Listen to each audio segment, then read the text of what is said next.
or his legs. Oklahoma's Sam Bradford. He has been a symphony of quarterbacking efficiency for the Sooners.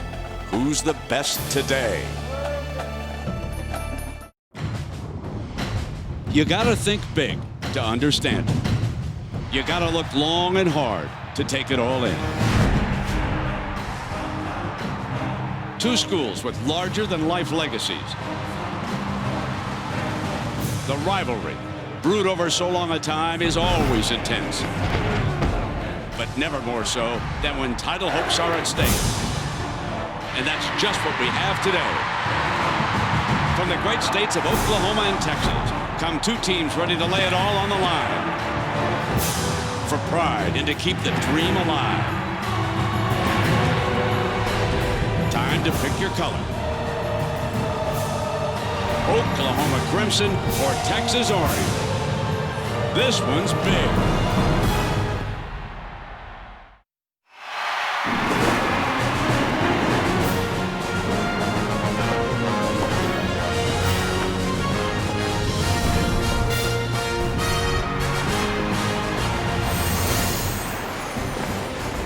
You are looking live at the Cotton Bowl in Dallas. For over a century, Oklahoma and Texas have waged one of the fiercest rivalries in college football. Today's classic on ABC is presented by Best Buy. It is the 103rd matchup of the Red River rivalry as number 5 Texas and number 1 Oklahoma meet in a game where bragging rights are just the beginning. 92,000 split right down the middle. The AP Top 5 tells you the story. Not only taking dead aim at a Big 12 title, but also a national championship. That's how high the stakes are here today. Now, let's go down to the sideline. Chris Fowler and the gang standing by. Chris? Brent, great to be with you. Crimson, burnt orange under beautiful blue skies. Neither team, neither offense, neither quarterback's really been challenged so far. They've been so dominant, Kirk. Both defenses are aggressive. Bradford and McCoy have weapons to work with, but who's going to have the time to work with? That's the big thing here is the adversity. Neither quarterback has faced any adversity at all, and they both will at some point, you would think, in this football game. Sam Bradford, to me, at this point, the way he's executing, the talent that he has around him, the offensive line is just playing his way as well as any quarterback in college football. The challenge is on Colt McCoy. Accounts for 68% of the Longhorns offense. He leads them in rushing. He's completing 79% of his passes. He's got to have one of those games that he'll go into the annuals as a great Texas quarterback. So Colt McCoy, for the Horns to win, has got to raise the bar here and really challenge this Oklahoma defense. It was an emotional speech he made in the locker room after defeat last year that really turned the corner in terms of leadership for Colt McCoy and his team. You compare the coaches, it was Bob Stoops who turned around the fortunes in this rivalry when he arrived at Oklahoma. But Mack Brown's gotten him 2 out of the last 3 years. And Chris, you know, as a former coach, I love to say this about these guys. As good a football coaches they are, they're even better human beings. They represent the College Football Coaches Association like you should be, honest with unquestioned integrity. Stoops has a chance, as young as he is, maybe to catch Bowden or Paterno, maybe if he stays in it. And all Brown has done is had 10 straight 9-win seasons. I mean, those are 2 great human beings, plus wonderful coaches. At the top of the game. It used to be kind of frosty between them, I think, when Bob first got it. Now it's friendly, you can think. You're thinking long-term future. Bob Stoops exactly catching Bobby and Joe. He's just worried about trying to get out of here with 1 win here. Now we'll find out which team can manage all the emotion, can avoid the big mistakes, and handle that first adversity, because the adversity is about to begin for somebody in a few minutes. ESPN's presentation of college football on ABC is going to return right after this as the Sooners take the field. OU and Texas in a classic. Coming up live after a word from our ABC stations.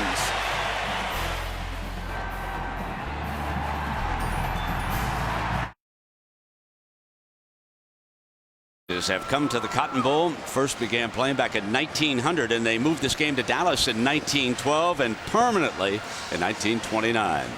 For Bob Stoops, it's a little bit shorter to the Cotton Bowl, but not by much. Dallas equal just an almost 7-mile difference that Mack Brown had to travel.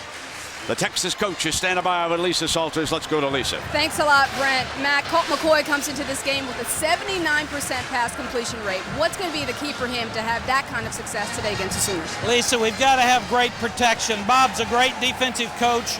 They put a tremendous amount of pressure on quarterbacks throughout the year. If we can protect up front, the way Colt's throwing, he can throw it against anybody. Now, Oklahoma, I know you don't want to hear this. They've outscored their opponents 103-3 in the first quarter. All eyes are going to be on your young secondary. What do you need to see from those guys? We've given up 9 points, 3 field goals in the first quarter, so we know OU's great on offense. We believe in our defense. Stat for stat, I like that. Good luck to you, Coach. Thanks, Lisa. Brent? All right, Lisa, and Oklahoma will get the first possession as Texas won the toss and deferred. And Bob Stoops versus Mac Brown is 6-3 overall. Kirk Herbstreit just set the record for arriving in the broadcast booth, getting up from the field. So, Kirk, I know you guys have talked about these quarterbacks all along. That's their total yards, remember, rushing as well as passing. Touchdowns, even though Bradford not known for his running, he has scored a couple rushing, and each of them tossed 3 interceptions. Both playing as well as anybody, not only in their own conference where quarterback play is exceptional, but in the entire nation. And of course, both will be in the spotlight today for these two offenses. What a beautiful day, huh? Just perfect. This is one of the great scenes, folks. If you like to make your way around classics in college football, make sure you attend one of the Red River rivalry. I noticed with the Lee Corso, he didn't get the memo. It's no longer the Red River shootout. Exactly. Okay. Boom. End of the show there. He scared me to death with it. I know he did. Iglesias and Murray. A couple of OU's great athletes are back, and Justin Tucker with the ball on the tee for the Horns.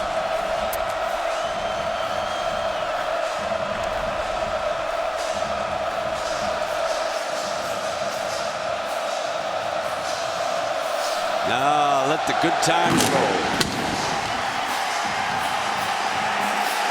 Gonna come out on the 20-yard line. There are so many impact players in college football today as presented by Best Buy, and let's take a look at some of them. Well, we decided to go with 4, and we're going to start in the backfield with DeMarco Murray. Has been battling back with a knee. We'll see if he's healthy enough to be a factor today. Manuel Johnson, number 1. Keep an eye on him. He's been a go-to guy. Joaquin Iglesias, number 9, on the other side, also very talented and ability to get downfield. And the tight end, Jermaine Grisham, big, strong, arguably the most talented and most athletic tight end in college football.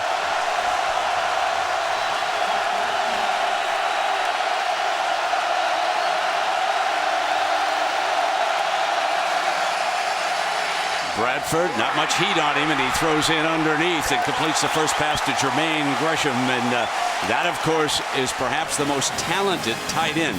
They flex him off the line, and Bradford will go to him, and he starts off the game with a completion. Kevin Wilson, the offensive coordinator from Oklahoma, has implemented this new no huddle, and it's high octane. They really get up to the line of scrimmage and challenge you defensively. Sometimes, as in this case, they'll look over for confirmation, as we see throughout the country. But you'll see as this game goes on, the speed of this offense is really second to none. Murray is the deep set tailback. Busts his way for the first down. There's a penalty flag on the play. Personal foul. Face mask. Defense number 37. 15-yard penalty enforcement and the run. Automatic first down. Henry Melton, a converted running back, defensive end, guilty of the face mask violation.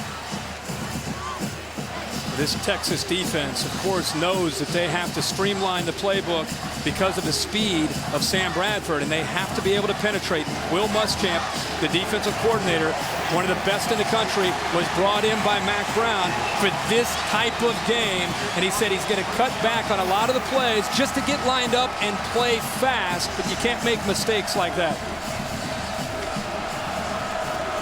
5 yards shy of midfield.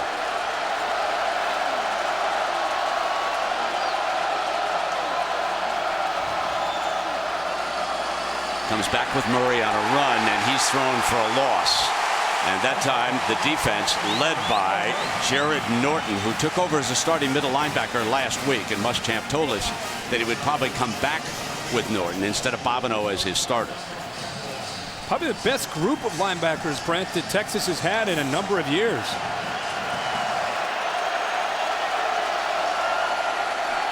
fake the end around, dump it off to Murray in a foot race with a linebacker, and he is deep into Texas territory. Gideon, the young defensive back, but that's a 34-yard gain before Gideon could get a hand on him. Well, the fake to Murray and then the end around slowed Texas just enough and created some confusion with McElroy, the linebacker 38, who was supposed to be trailing and following. He gets lost in the confusion there, and the slight hesitation gives DeMarco Murray room. They don't take much time, do they, as they drop it back off to Gresham. That's his second reception.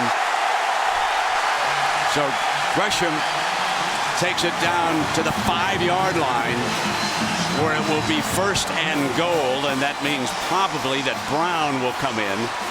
Chris Brown, he scored 6 touchdowns for the Sooners, and he'll come in there at tailback. Getting these first downs very important to create that rhythm. They'll try Brown first, and Texas was ready. They might want to try to put some pressure on the boundary and roll Bradford. He's not known for his running ability, but he's scored a couple of times. That, of course, is the impressive stat that Lisa Salters asked Mac Brown about. 103-3 of the first quarter. Kirk, that's unbelievable. Well, I don't know if we've seen a stat like that in college football. 103-3, and they demoralize their opponent in the first quarter before they can adjust and think they have a chance at a game. They'll try to throw for it. No pressure. Almost intercepted. A great play by Earl Thomas, number 12. Earl Thomas did a great job of jumping that play. He's a safety, and he's out there in one-on-one coverage against one of the most gifted receivers in the Big 12, Emmanuel Johnson. Not only did he hold his own, he almost stepped in front of that Bradford throw and went 98 yards the other way. Gresham, you'll note, is flexed off to the right. He's had 2 receptions already. Bradford, though, pumps left. Now comes back.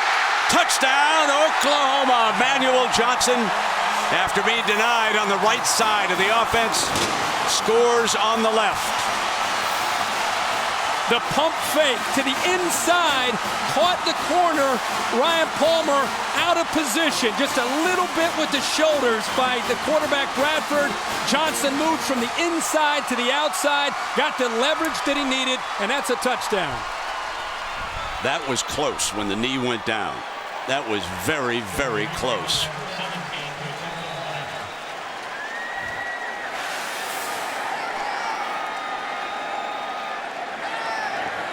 Instant replay obviously confirmed that it was a touchdown all the way, and Jimmy Stevens taps on the extra point. 110-3. Wow. Texas turn next, folks.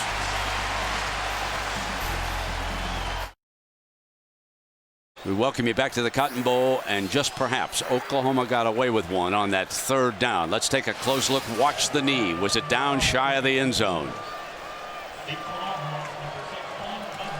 The knee is definitely down. It's tough to see where the ball is, but the ball looks short as well. That would have, by the way, set up a 4th down. I can't believe that instant replay didn't stop the extra point and take a look at that. Regardless, they would have had one more shot at it. So here we go. Now it is Texas' turn. Fielded at the 15 by Cosby, the wide receiver.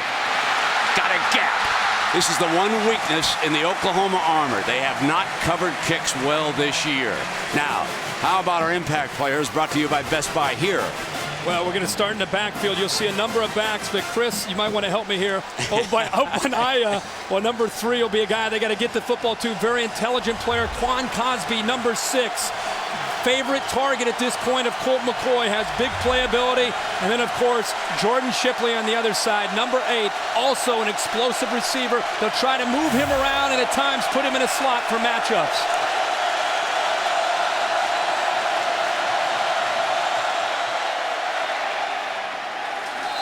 Diving reception comes right on back to Quan Cosby, who returned the kick, and here is number 12, Colt McCoy. 79%. That's tough to do against air. 79% of your passes, but he has been at this point flawless with his ability to make reads. That's what they say is different this year with Colt McCoy from last year. He's getting more protection, but he's processing the information and making very good decisions.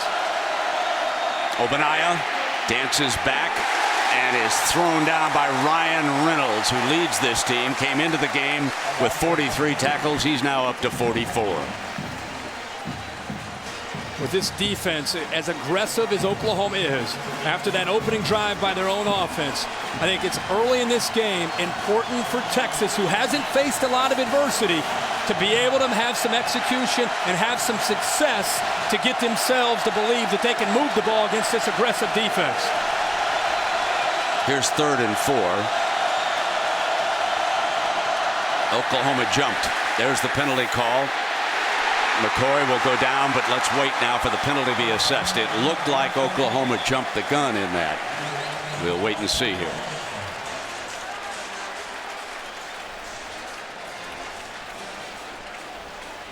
Remember, this was a 3rd and 4. Offside. And that's a first down. 93 with the 5-yard penalty. There's a first down.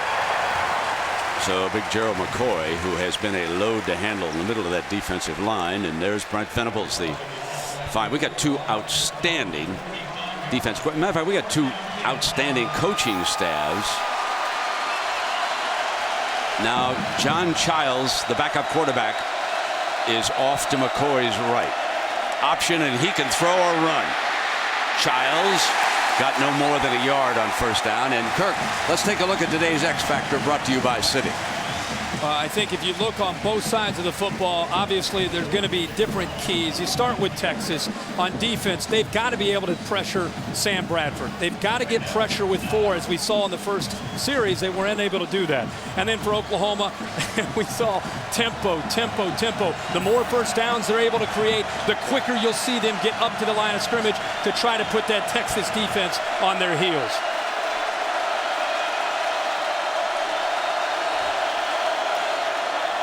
Play fake. Down the middle, complete. There is that high percentage completion rate.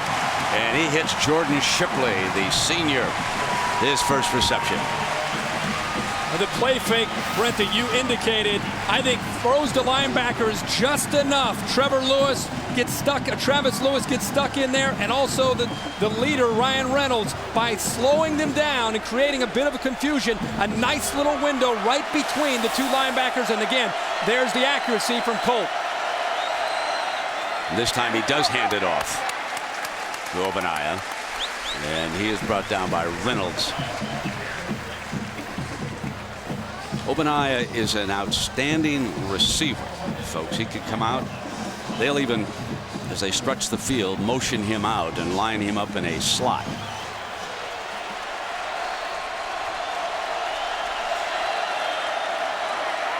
Second and 7, jump ball, diving catch, and a penalty flag. But what a catch by Cosby. I'd be interested to see if they caught Cosby for pushing off there, or if they're going to get Oklahoma. There was a lot of contact there. Pass interference. Defense number 2. Penalties decline. Result of the play, first down. So the corner, Brian Jackson, commits the foul, and that will give Texas, boy, you blink and these guys are attacking for big gains. Ability here by Cosby to lay out and extend himself parallel and make the catch. Former baseball player, showing he knows how to get out there at center field and make a catch in the gap. There's your 1st and goal now for McCoy. Looks like movement in the middle. I don't see a flag yet. Here goes Ogbonnaya, battling hard, running well to the 3-yard line. No, he's going to be marked down at the 7. I see the umpire jumping in to mark that the knee grazed the ground back there. Right now, Matt Brown and Greg Davis, the offensive coordinator, doing a great job on this opening drive of mixing up the looks, making the Oklahoma defense think and showing some different things that they have not been able to show maybe early in the year. There's Greg Davis, the offensive coordinator. A great attack here, again, in this opening drive. Now we'll see if their red zone success continues.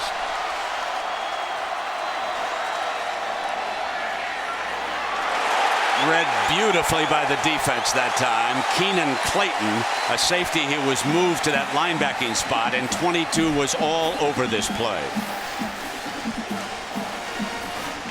When they get in this area, they have had a lot of success, but they have not faced defenses like this. And Keenan Clayton closing in on those wide receivers. Defensive call's been signaled in. Reynolds passing along to Keenan. Here's your 3rd and goal now.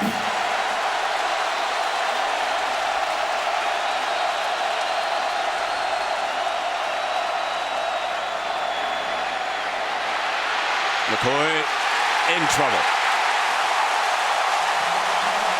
Big Gerald McCoy, 6'4", 295, Oklahoma City. And give an assist here to the coverage. The secondary and linebackers taking away all of Colt McCoy's options. And by doing that, eventually, you know the front 4 from Oklahoma is going to cave in and get to Colt McCoy. Hunter Lawrence. Perfect so far this year. This will be a 26-yard attempt. So Oklahoma's first possession results in a touchdown. Texas answers, but only with a field goal. Leading Texas 7-3.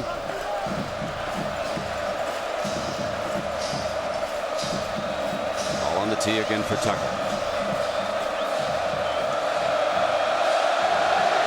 Blew off. So we'll do it all over. And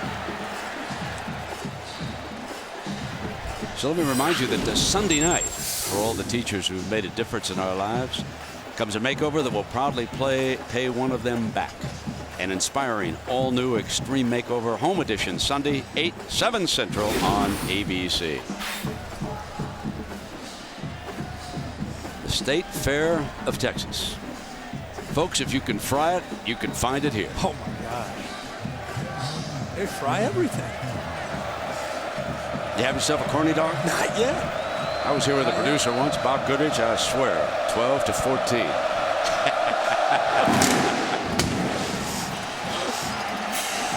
Fielded at the 5. Iglesias, the wide receiver, picks his way out to the 25-yard line.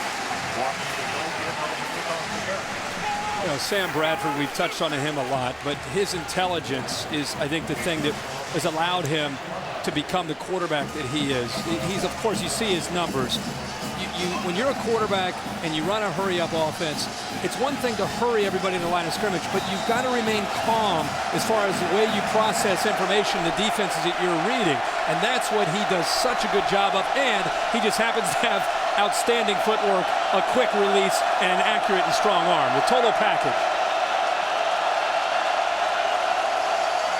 Coming back with Murray. No more than a yard because of the defense by Lamar Houston. I've been very impressed here. I know they gave up a big play to DeMarco Murray and eventually a touchdown. But I can see already early in this game, Texas is sticking to their guns as far as who they are with Will Muschamp. Aggressive, attacking, in your face. You're going to give up some plays, but you're going to make some plays. But at least they're trying to be the aggressor on defense. Sam Bradford managing the offense from under center off a play fake.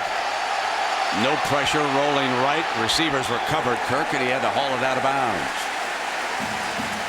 Good coverage downfield, and this front 4 prides itself on trying to get pressure, but much like we saw from Oklahoma's secondary, when you have good coverage like that, the speed that these two defenses have in the front 4, quarterback's not going to have much time to throw the ball. 3rd and 9. You saw number 98, Arakpo. He is one of the best in the college game. Can he get to the OU quarterback? And now it's 3rd and 9. Kevin Wilson changes it up.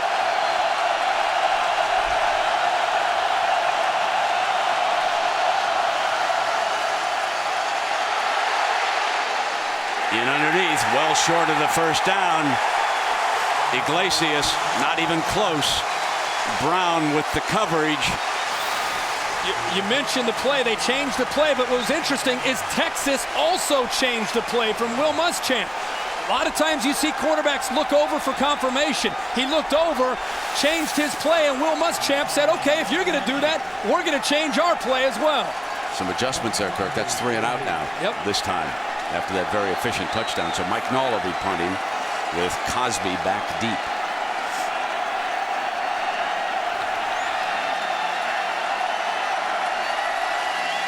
Pressure.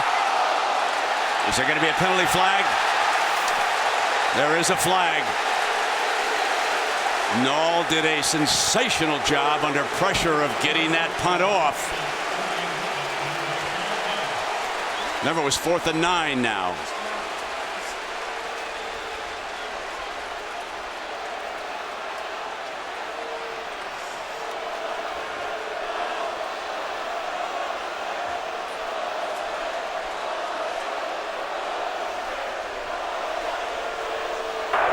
Running into the kicker.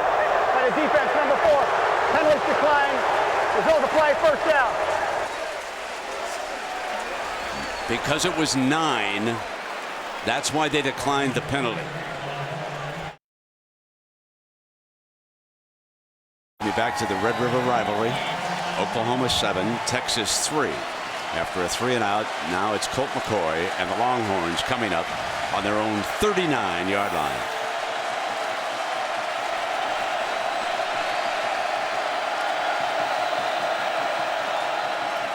On first down, under pressure, forced out of the pocket and has to throw on the run and was not accurate that time. Let's go down below to Lisa. Well, Brent, as you know, Colt McCoy is still very close to his predecessor, Vince Young. He said they usually text throughout the week. But yesterday morning, Vince Young called Colt McCoy and he gave him some advice. He said, look, it's your job with everything that goes on surrounding this game.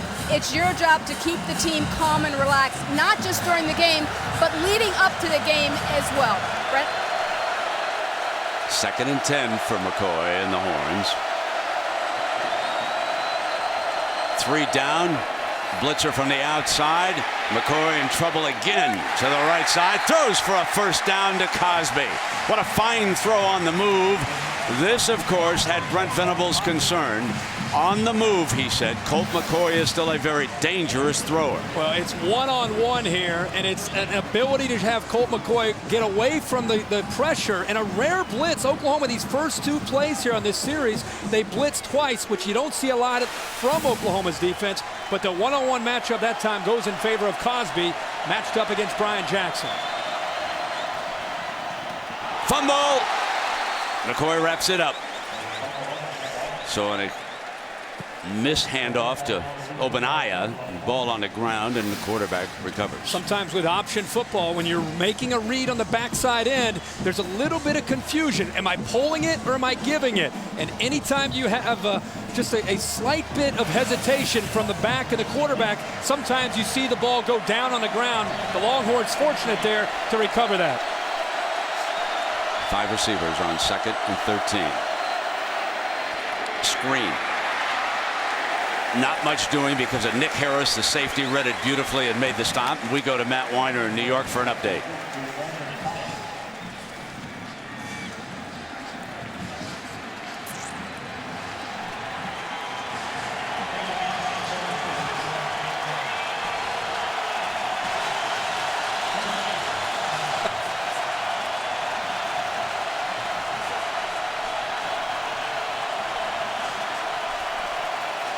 Here it is Oklahoma 7, Texas 3. 3rd and 9 for the Longhorns.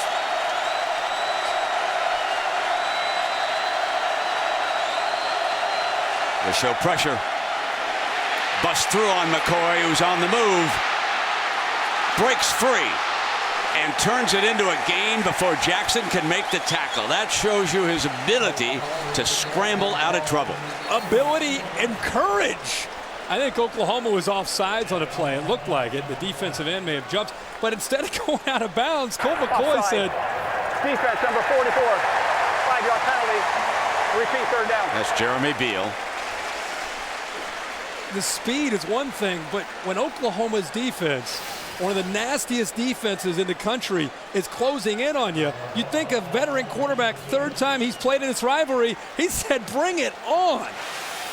You got to be careful with those shoulders, Colt. Travis Lewis couldn't wrestle him down. Major Applewhite, you can see him, one of the signals over there. One's hot, one's cold, in case anybody's trying to steal it.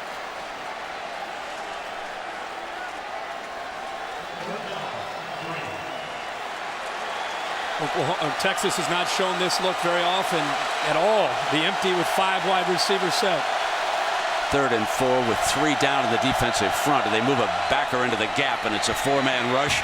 McCoy deflected, incomplete.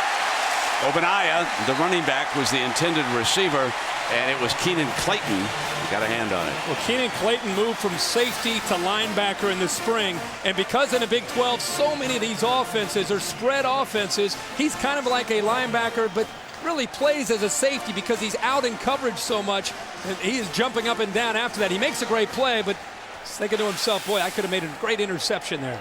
John Gold and Dominic Franks is back deep, one of the defensive backs. So you see from behind Gold. Whistle prior to the snap. Now remember, there's only 4 yards here, but this is appeared to be against Texas. It is. Offense number 37, 5-yard penalty. It is still 4th down.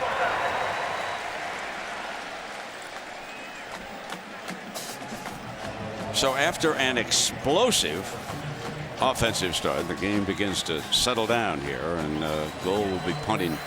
First punt of the afternoon for the Texas Longhorns.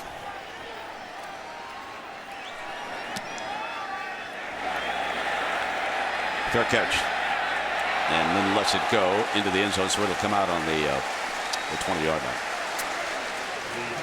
You know, Kirk, as you look around the landscape of college football, and I know that you and the gang have talked about this, yeah. I think by far the best quarterbacks as a group are in the Big 12 conference this year, and that's what makes this conference special.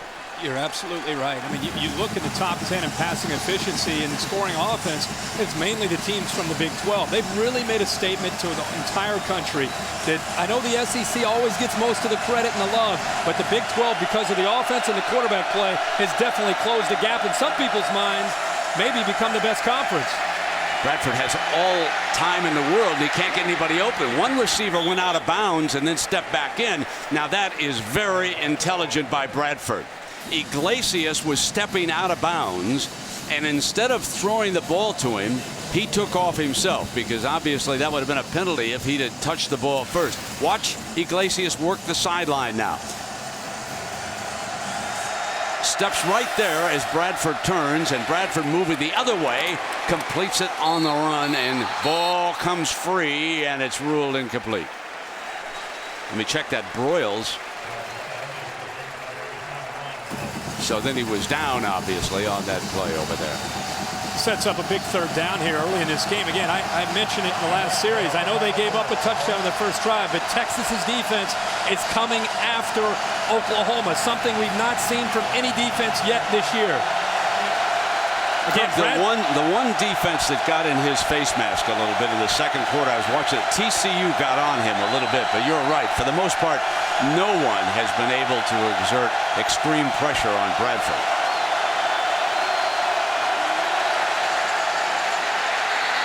There's obviously a whistle. Kendall was coming free. Delay a game here. Prior to the snap, delay a game. Offense, 5-yard penalty. Still 3rd down. So after the offense for Stoops shows a very impressive opening drive, they bogged down a little bit here. Yeah, and again, I think I have to give all the credit to Texas and Will Muschamp here and the adjustments that they're making and the aggressiveness that they're playing with. There's Bradford making the adjustments, looking over for confirmation from Cale Gundy, the running back coach, and a number of other assistant coaches on the sideline there. Texas also making their adjustments. A little cat and mouse game here on 3rd down. On the scramble, out of bounds, short of that 1st down indicator. The key, as I said at the beginning of this game, could Texas get after Sam Bradford, get him out of his comfort zone, get him out of his rhythm. In these last 2 series, that's exactly what they've been able to do, and Will Muschamp is fired up. When you can get pressure with 4, when you have Arakpo up there and also number 2, Sergio Kendall applying the pressure, that makes it a lot easier to cover all those receivers.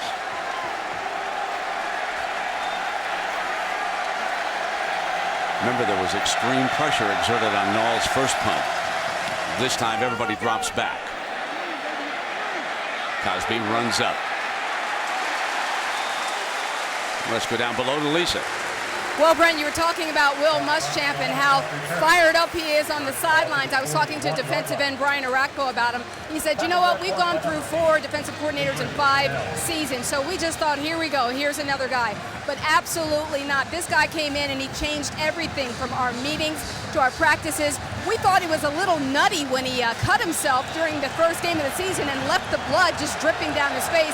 But he said that's just how emotional the guy is, and we love it. He was born fired up, that fella.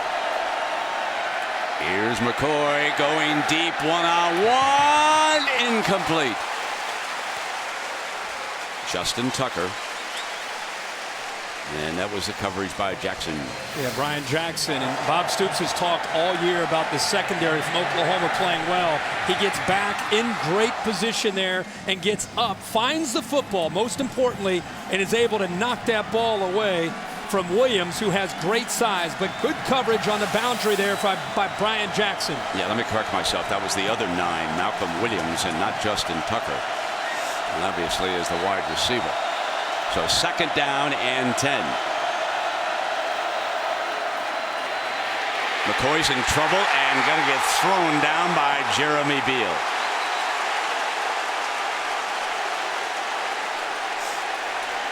These officials are coming together to talk about whether or not they're going to throw the late flag here. Beal comes in. Beal has such tremendous ability and speed here.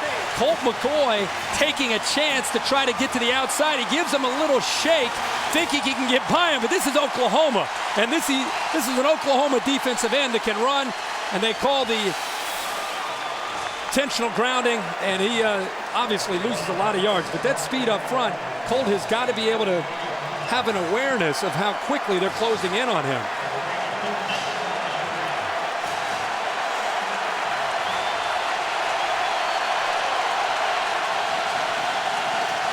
The Sooner muscle in that defensive line is starting to exert itself.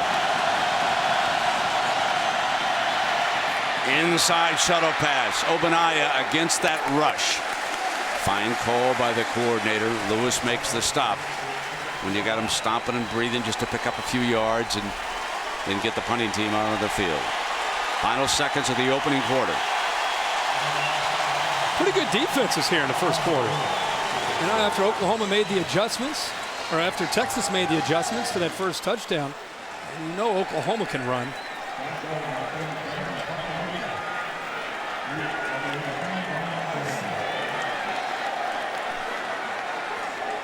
Ryan Broyles now on the field to return this goal punt. And he signals for the fair catch at the 26-yard line, and that's where they'll put it in play.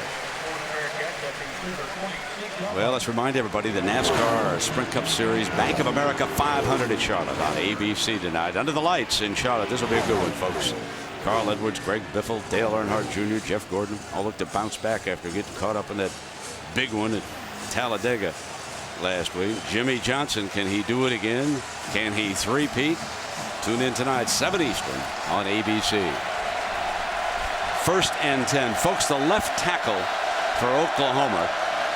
Watch big load hold over there when you get a chance. As Bradford moves back to the right, he's going to pull it down frequently.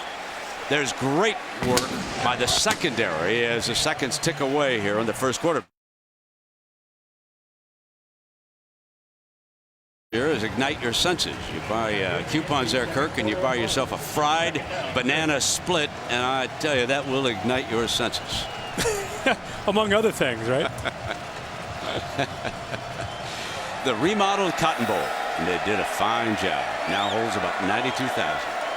Ticket sales split evenly. Here's Bradford, pump fake, trying to get down the near sideline, and he does, to an open receiver that time, and that is Ryan Broyles, the redshirt freshman from Norman. A little bit of play action here. Texas got pressure again on Sam Bradford, but it was just a well-designed play. You could see right there the safety, Earl Thomas, comes out thinking it's going to be a flanker screen, and it left a big opening there for Broyles. Bradford not taking much time, and he completes another one to Broyles.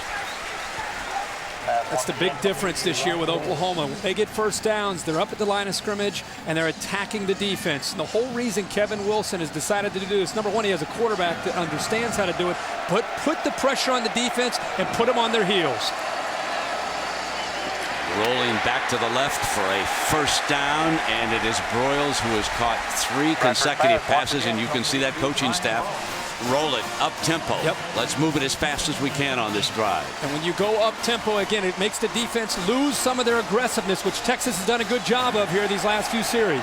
Fast break on grass, and here it comes on the move. You can't blink. They'll get another snap off Murray, and he gets to the 25-yard line for a first down. McElroy making the stop. All it takes is one first down on the beginning of the drive, and it allows them to get this high-octane offense going, and you hear that term a lot. It's a fast break on grass, basketball on grass, and right now that's what Oklahoma's been able to get back to. We saw this on the first drive. Murray spins and goes down for a 2-yard loss in the arms of Arakpo, number 98. There's a great battle going on up front with Lodeholt and Arakpo. How about Lodeholt, 6'8", 335 pounds, going up against a very determined Brian Arakpo. 2nd and 11. Breaking free is Iglesias.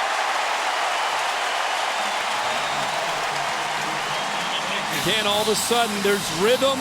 There's an ability by Bradford now to have time to throw.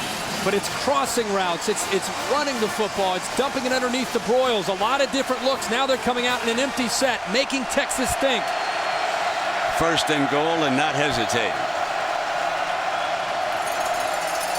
Moving the pocket right and left. Receive juggle, caught in the end zone on a ricochet. Touchdown. Broyles caught it.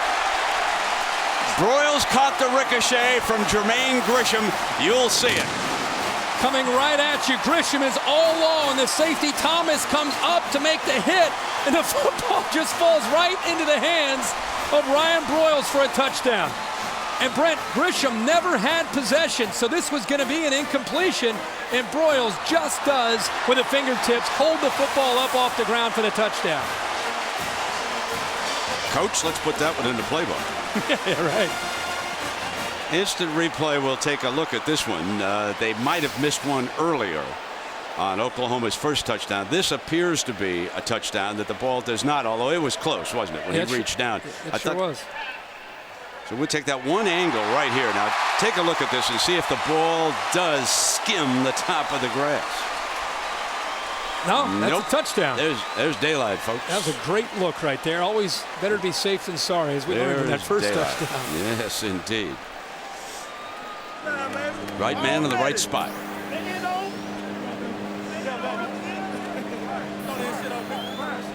Broyles had a big start to the season against the University of Cincinnati, where he had 7 catches for 141 yards. And you add Broyles to Iglesias and Manuel Johnson and Grisham. 4 really talented targets for Sam Bradford.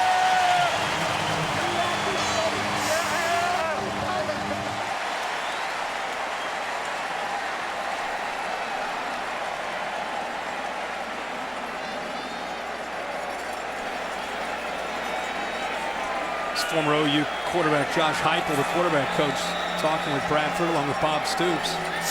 Jimmy Stevens back on. It is 14-3. Up tempo. Wow.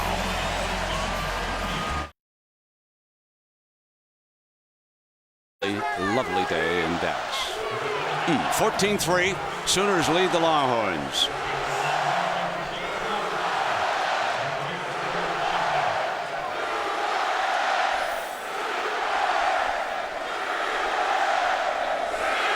Matt Moreland, the ball on the tee for the Sooners.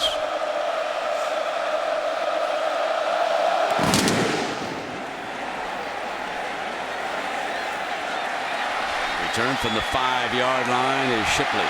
Big hole. Shipley. End zone ahead, folks. Touchdown, Longhorns. There is one flaw with this Oklahoma team, and it is their special teams.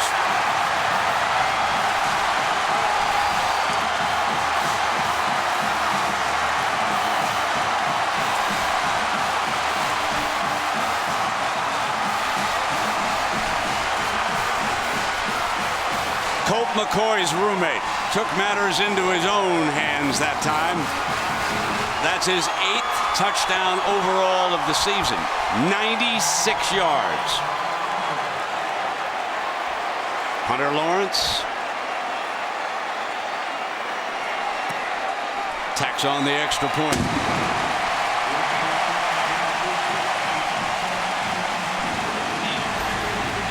Game on in Vigdy. Pull up a chair, folks. This one's going to get real interesting.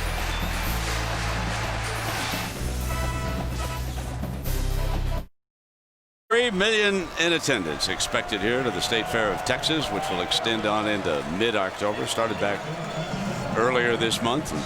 And interested bystanders. It's about time Rascals got one in the end zone down there. He said, Mr. Shipley, with his first kickoff return ever for a touchdown, and Bebo enjoyed that very much.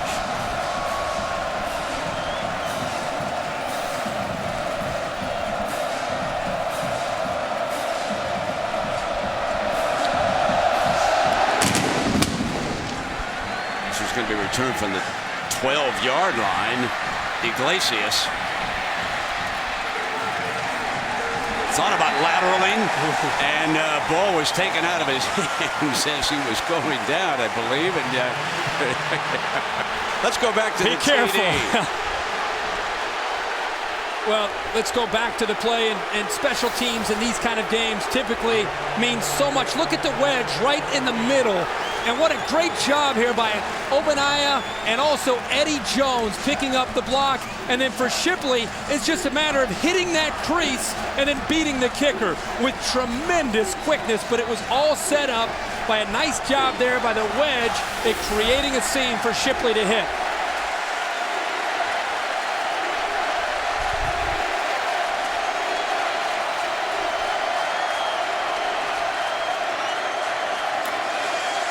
Inside handoff to Murray, stopped at the line of scrimmage.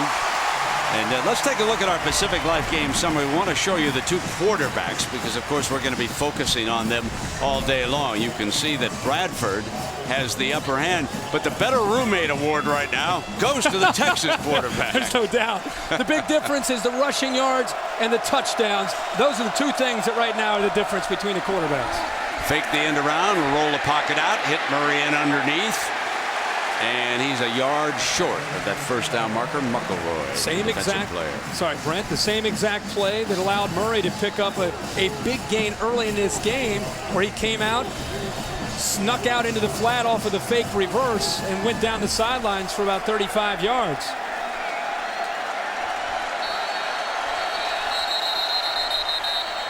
Texas timeout is called by the defense. Enough of that high-octane offense. We need to get a timeout. Catch our breath. Muschamp, of course, was the defensive coordinator at Auburn last year. And time for our Aflac trivia question. Yeah, the Duck says, okay, Kirk. You got me last week with the state.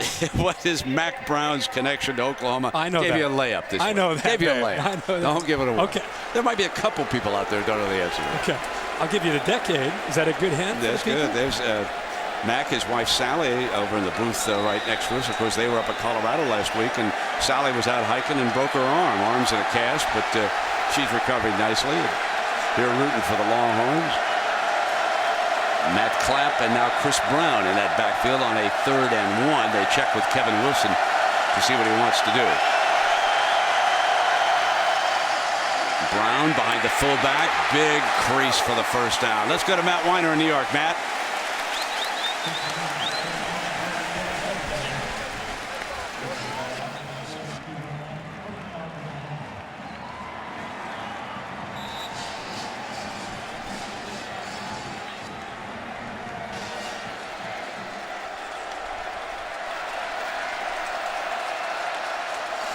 All right, Matt, and here Bradford on the play action is sacked for the first time, and he's brought down by you-know-who, folks. There is a great defensive lineman.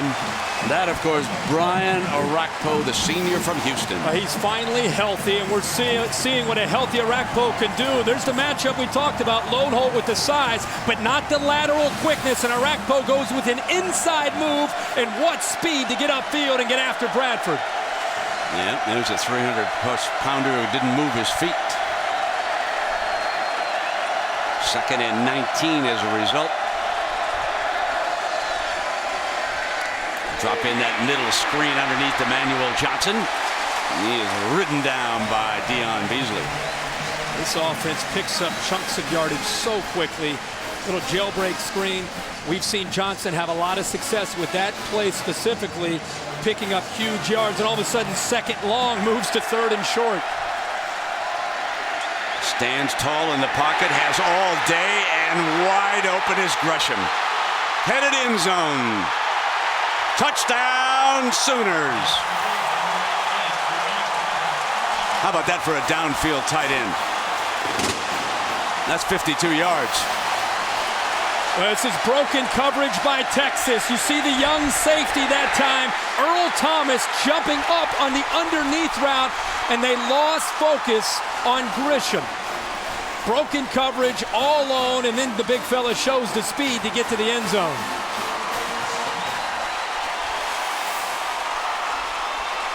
That's sometimes the casualty of having 2 freshman safeties in the lineup for the Texas Longhorns.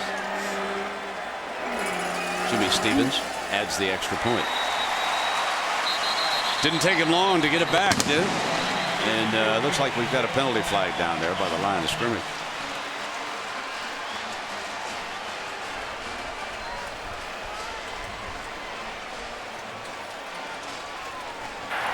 After the play had ended, personal foul.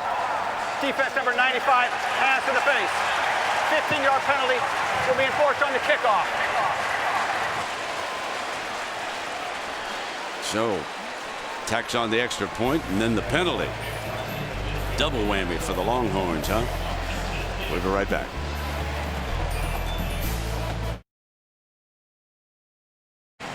State Fair at Texas. Not everybody's on the inside, huh? And here it's 21-10, and how about Sam Bradford? 3 touchdown passes here today for number 14.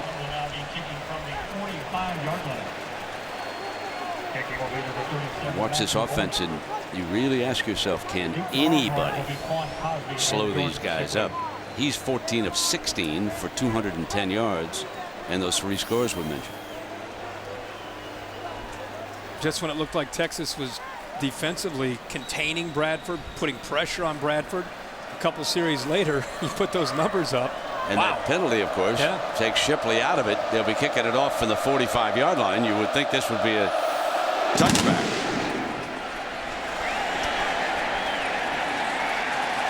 So much for that, and back we go to the TD. Well, Emmanuel Johnson is on the outside, moving to the inside, and when he does that, what you're going to see is the big fella right here. He's going to move to the corner.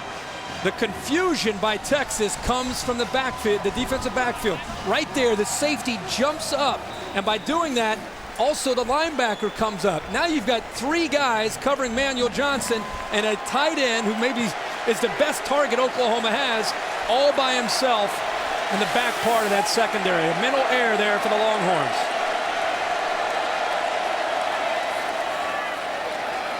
First down handoff. John Childs back on the field, the backup quarterback. And, all right, Aflac trivia time. Tell us about Mack Brown's connection to OU. I'm going to go back to 1984, I believe, where Mack Brown was coaching for the Sooners and working with a backup quarterback by the name of Troy Aikman. Exactly. There's the staff.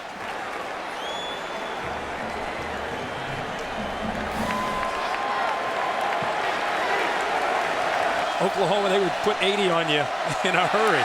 He was there only 1 year. Penalty flag is thrown on the play. Pass is complete, but again, there is a penalty. Had a free play there. Like Oklahoma, Clayton getting a little ahead of himself on the blitz. Offside. Defense number 22. 5-yard penalty. Repeat, second down. During breaks, we keep talking about how important it is for Mack Brown's offense to come up with big plays. They got the big kickoff return, but now this offense, pinned back deep in their own territory, they've got to come up with a drive. They've got to come up with points against this Oklahoma defense because the Sooners are scoring right now at will offensively. It's Kirkendall in motion, number 11. Another flag penalty.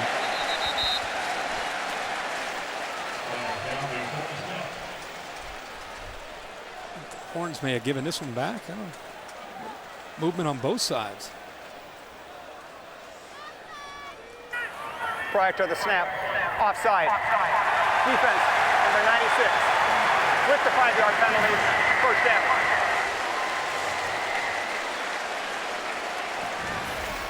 Marcus Granger back in playing after missing a couple games with an injury. A little anxious on that side of the football right now. There's Granger.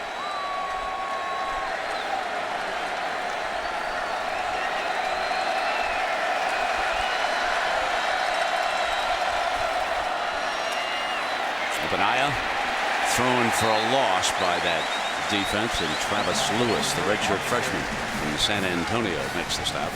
This is one of these Oklahoma defenses that you've got to be able to run right at them or throw the football right at them. If you try to bounce it against this speed that we see now from these linebackers, Travis Lewis on one side, Keenan Clayton on the other, and Ryan Reynolds right in the middle, they move too well. I'm talking about 4.5 and 4.40 speed from these outside linebackers.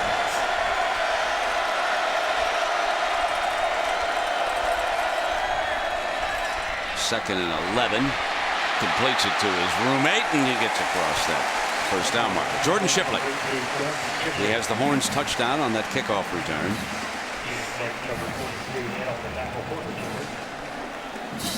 Quarterbacks and receivers that are roommates always seem to be in sync, don't they?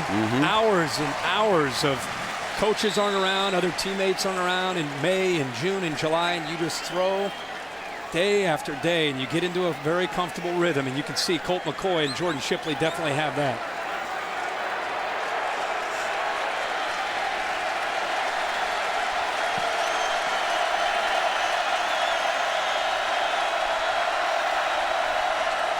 Bluff on the blitz. McCoy snaps it off short, goes back to Shipley. Dominique Franks, the corner, the defender for OU. That's a nice job there by Greg Davis. Again, going with a look that they haven't shown a lot of this year. 4 wide receivers. They put Shipley right in the slot. They forced Oklahoma to go with a safety in the middle of the field. And when you do that, there are a lot of openings in that zone defense from this Sooner defense. And give Colt McCoy credit for finding those holes.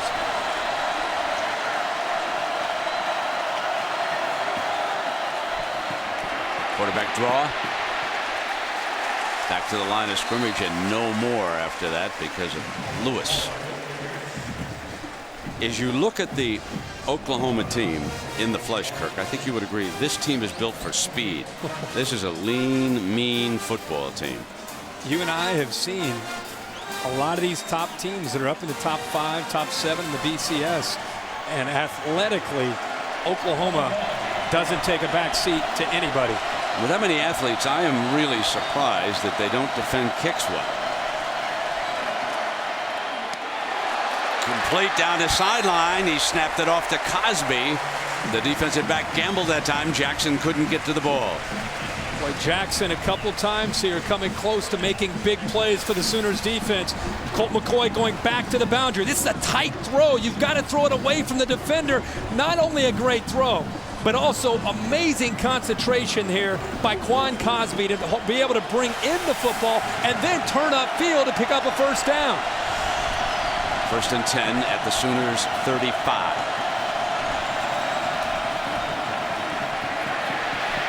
Open to the left. McCoy, a good runner, will take off. And that should leave him in second and short. That's what Colt McCoy has been able to do for this Texas offense this year. When you account for 68% of your offense, it's creativity, it's imagination, and the ability to improvise. And there's the balance so far. And they've not been able to obviously get their running game going. And Brent, I think that was everybody's concern. With Colt McCoy as your leading rusher, how can Texas run the football against this athletic Oklahoma defense? Obenaya is off to his right on second and 1. Obenaya will try to stretch the defense, not going to get there. Terrific defense. English stretched the play out, and then Jackson was able to come up and make the tackle. But credit English for making Obaniah run wide on this play. Bounced into the outside, and then as much as we want to give credit to Quan Cosby for his ability to make a catch, he has got to do a much better job there of sustaining his block on Brian Jackson. Jackson got inside of him and made an easy play there in the open field. 3rd and 2.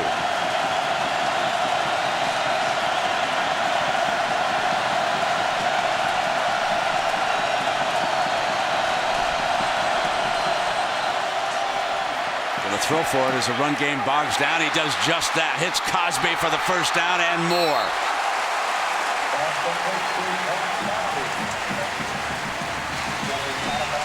Wow. What a great job by Colt McCoy.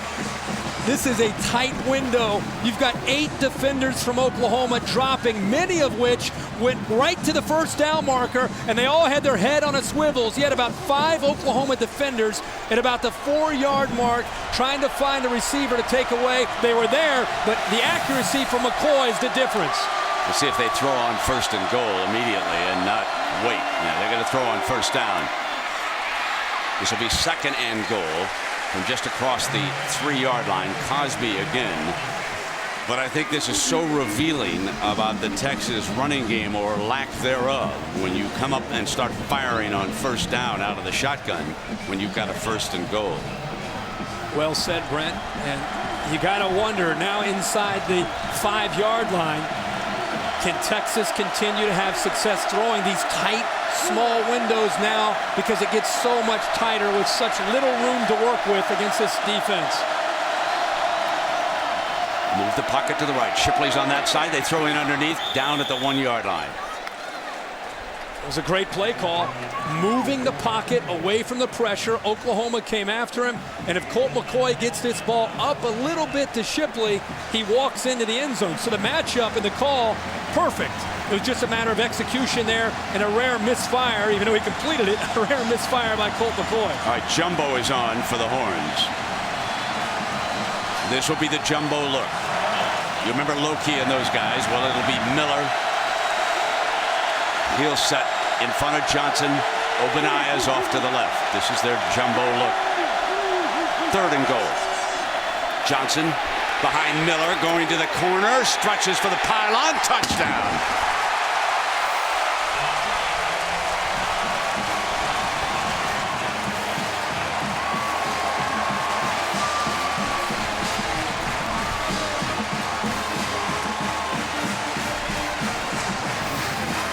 Texas answers again. We saw the return, and then this time the big fella, Cody Johnson, nimble feet. Looked like he may have stepped out of bounds, but the nimble feet there to get the ball across for a touchdown.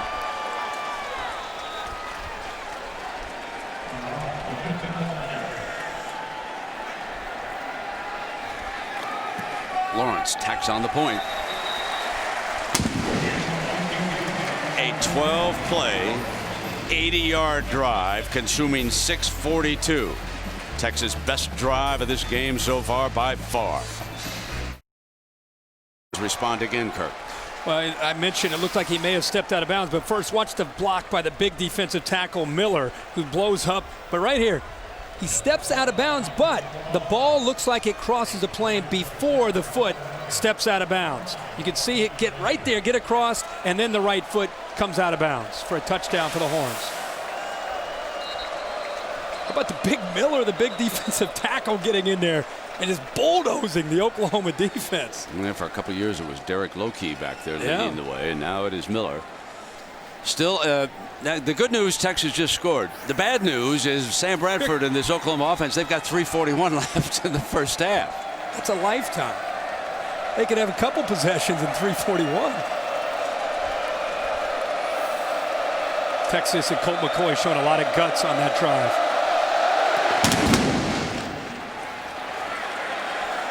From a yard deep, Murray.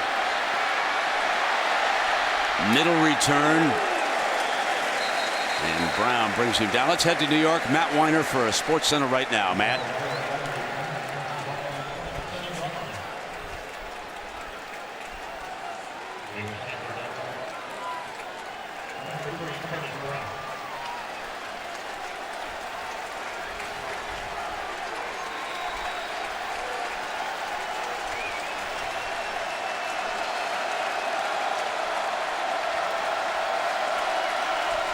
First and 10 for the Sooners, coming out from their own 27. Inside handoff. Chris Brown back on the field after Murray returned the kickoff. Big Henry Melton with the stop. We've talked so much about Sam Bradford and his wide receivers. This offensive line has done a pretty good job here in this first half too. A lot of time. Drops it in underneath in that time to replace this. It's Texas defense flying around here, and where they get into trouble isn't necessarily in the first couple plays. It's after Sam Bradford picks up a first down. 3rd and 3. Roll pocket. Throw downfield. Intercepted on a beautiful grab at the 35-yard line by Earl Thomas.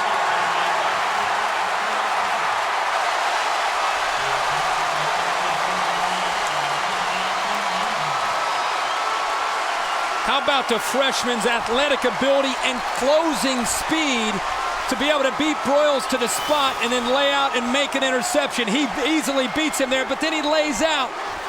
Great concentration, gets his body turned, but it was the pressure that forced Bradford to throw the ball. Look at Sergio Kendall from the backside, blowing up Sam Bradford and making him throw the ball before he wanted to. Our first turnover.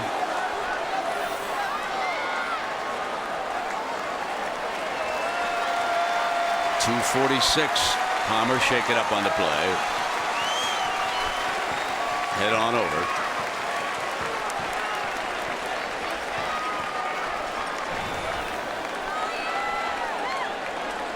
Well, coming up now on the Cooper Tire halftime report, John Craig and Doug will have highlights from today's early action. Not a lot going on right now, but as the day moves on, it's going to get busier and busier. And the guys here with the game day gang, Chris, Lee, they'll take a look. And meanwhile, I'll take a break. Well, I have to pass that up till after the game.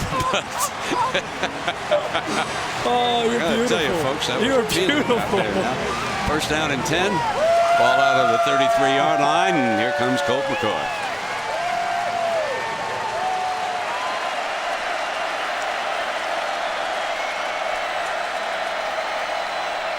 Show blitz, and they're coming. Couldn't get there. Got one-on-one and a beautiful snare. Cosby grabs it. So the blitz backfires and Texas is in business. Brent, you're dead on here. The linebackers come right up the middle, but what it does is it leaves Oklahoma's secondary one-on-one. The ball is thrown high, and how about Cosby adjusting to the football, going up and making the catch? It's the first time all year we've seen this Oklahoma secondary, especially the new corners, being challenged by an offense.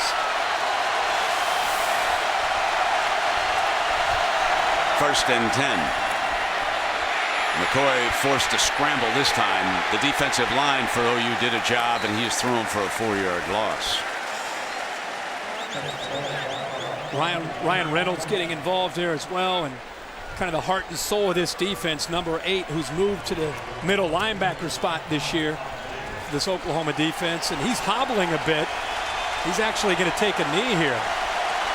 That is not a good sign to see number 8 limping around out there, who's battled through a number of knee surgeries to come back and be healthy this year. Have to see if he stays on the field. That was the 3rd sack by the Sooners, and this one, nope. Colt scrambles out of trouble, now drops it off, incomplete, well out of the pocket over toward the sideline, and now there's a penalty flag. Was there a late hit over there by Lewis? Lewis was in pursuit.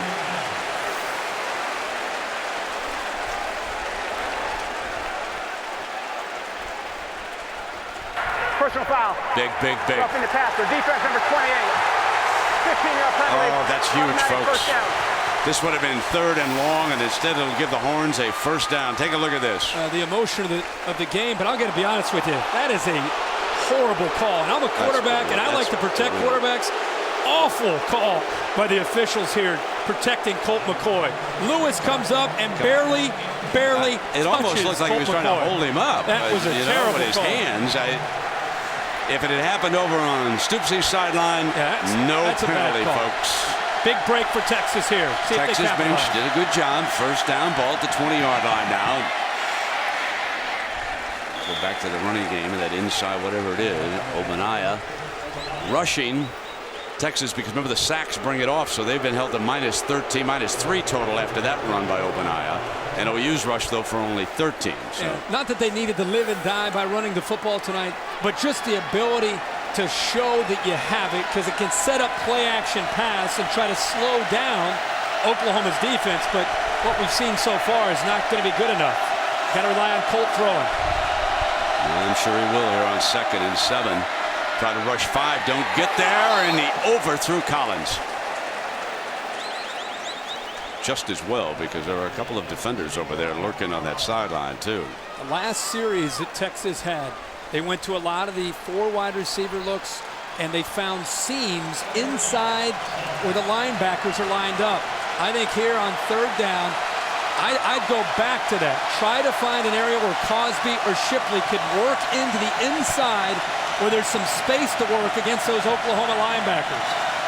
You know, without a tight end who has matured, you would think that Obaniah, Kirk, or one of the running backs would slip out also into a pattern here soon. Only 1 second left. Got it off in time on 3rd down. He drops it off to Obaniah. Oklahoma was ready. So this will bring the field goal unit out onto the field. Boy, through the last half-decade, so many talented tight ends have been over there for the Longhorns in Austin, and now they've had injuries in the spring, and they just haven't had anybody mature in that spot. You're exactly right. Blaine Irby going down in the Rice game really hurt this offense. They lost Josh Marshall, who was the 2nd-string tight end. And that's why we're seeing so much 4 wide receiver sets today.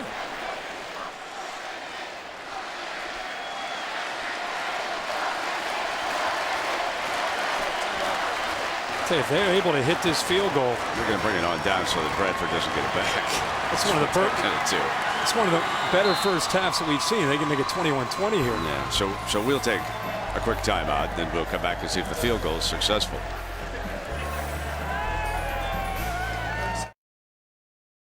Field goal, our last play of the first half, attempting to make this a 1-point game and setting up what should be a fine second half here in Dallas.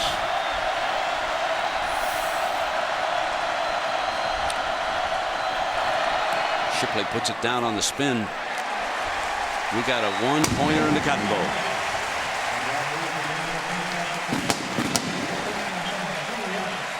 Let's go down to Lisa. Thanks a lot, Brent. Coach, you guys, Texas wasn't really able to do anything offensively until that big 80-yard drive. What changed defensively for you guys? Nothing changed. They executed. Colt McCoy made some nice throws in some space. And then we had a bunch of penalties. We've had a bunch of offsides that have hurt, and a personal foul on the quarterback. Sam Bradford, just his 4th interception. What happened on that play? He just going for a big play. Their defender made a nice play, made a diving catch. All right, thanks a lot, Coach. Back from an 11-point deficit, trailing Oklahoma just 1 at halftime. Chris Fowler and Lee Corso. It's not old school OU Texas. They've combined for 10 rushing yards. Billy Sims, Earl Campbell, where are you? You picked Oklahoma. Your thoughts on the Sooners in the first half? I might be wrong, because I tell you right now they're losing by 1 point, but Texas is winning the game because they proved they can come from behind. Observations from the sideline about Oklahoma. They're the #1 team in the nation when they use the no-huddle offense. They scored twice with.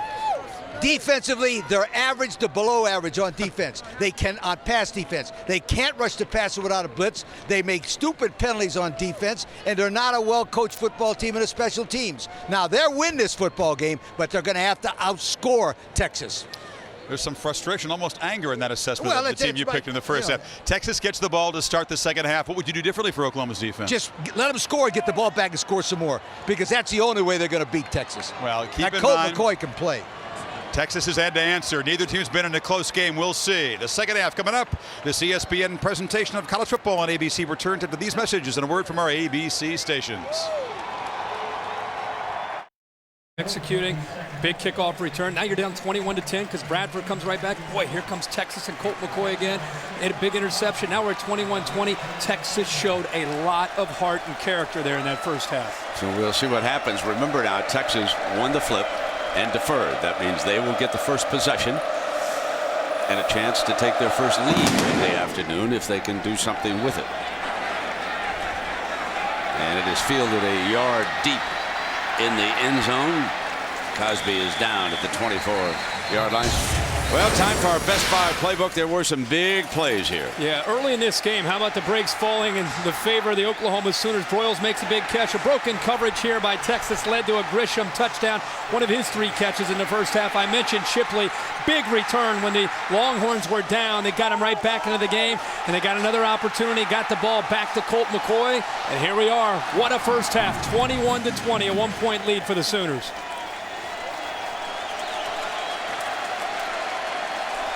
Four wide receivers on the field for the Horns. Obadiah, he's to Colt McCoy's right. Now he goes out as a receiver. Everybody's covered. Down he goes. Big Gerald McCoy. Let's take a look at the Pacific Life game summary. We have focused on these 2 quarterbacks, of course, all game long, and you can see that Bradford has a little bit of edge in the passing, although he does have that 1 interception. It's just amazing to look at the completion percentage coming into this game, and then still both guys having a great game. Bradford with the 3 touchdowns, and Colt hasn't been able to do much of anything considering he leads this team in rushing. He's not been able to do much with his feet against the speed of Oklahoma's defense. Second down and long. Snaps it off underneath. Puts it in the hands of Cosby. You know, Kirk, I thought that Corso was a little overly critical of this Oklahoma defense. I've got to tell you, I think this defensive line is one of the better groups that I have seen. You and I are on the same page. The Sunshine Scooter was tearing apart these Sooners because he picked them, and they didn't dominate in the first half the way he would have liked to have seen. I'm with you. Here, Brett, I want to show you. Sure. In the first half, they had a lot of success with you have multiple receivers right in this area right here. Mac Brown mentioned at Lisa Saulers. They found some spacing that they liked, and that's the area that they have to have the ability to throw. 3rd and 10 goes long and incomplete, and the receiver was well covered. They were sending James Kirkendall long, and Texas forced a punt.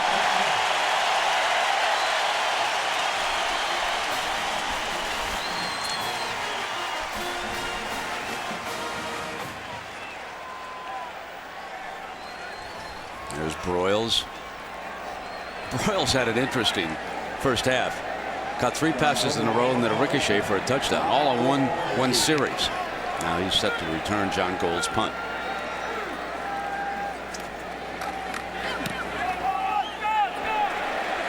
Gold drives him back inside the 25-yard line. Stays on his feet with great balance. Gets to the 40, 45, and out of bounds near midfield. Tremendous balance by the punt returner. 24-yard return. The Gunners get downfield. Beasley's there to make the catch, but Broyles just makes a play on him, cuts inside. And Oklahoma's punt return team did a great job of stepping back and not pushing any of the Texas defenders into the back and causing a penalty. And here come the Sooners. Great field position again for Sam Bradford. And let's see how quickly they're able to get a first down to get that high-octane offense going again. Manuel Johnson, he's off to the left. You can see 4 receivers, and now they put Grisham in motion. We come back with Murray on the run for a yard before he is stopped by McElroy, who was the leading tackler for the Horns in the first half. One of the keys to this game was to battle in the trenches. And Oklahoma's had some moments when they've been able to play well, give Bradford time. But the thing that I think has been key and allowed Texas to stay in this game is their front 4 has played exceptionally well because of the speed and athletic ability that they have up front. Especially Arakpo. He had the sack in the first half. 98 could not get there. The throw is in underneath, short of the first down, and that's Grisham. But Blake Gideon, a true freshman, 6'1", about 197 pounds, playing in the OU Texas game. Grew up in the state of Texas, coach's son, but a true freshman, has dreamed about this opportunity his whole life, and he's out there playing against the Sooners and playing a very good game. 3rd and 4, Kevin Wilson's play call comes down from up above. Arakpo was closing in, and he hit Johnson. Johnson breaking to daylight. Out of bounds, Oklahoma football.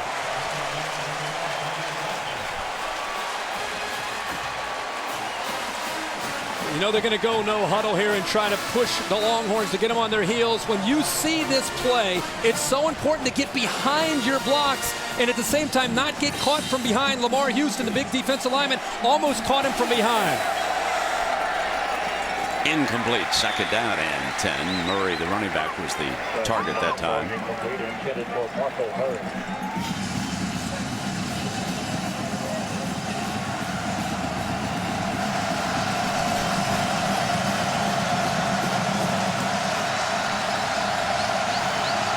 Empties the backfield out.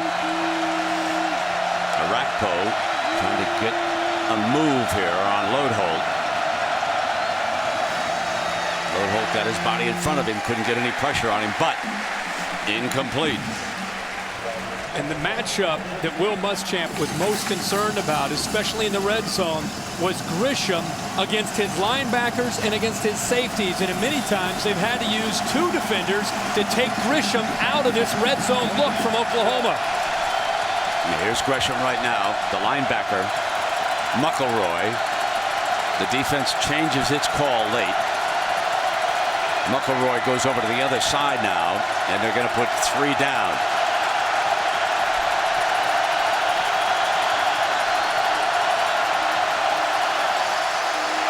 Set a screen. Johnson cuts to the end zone. Touchdown OU.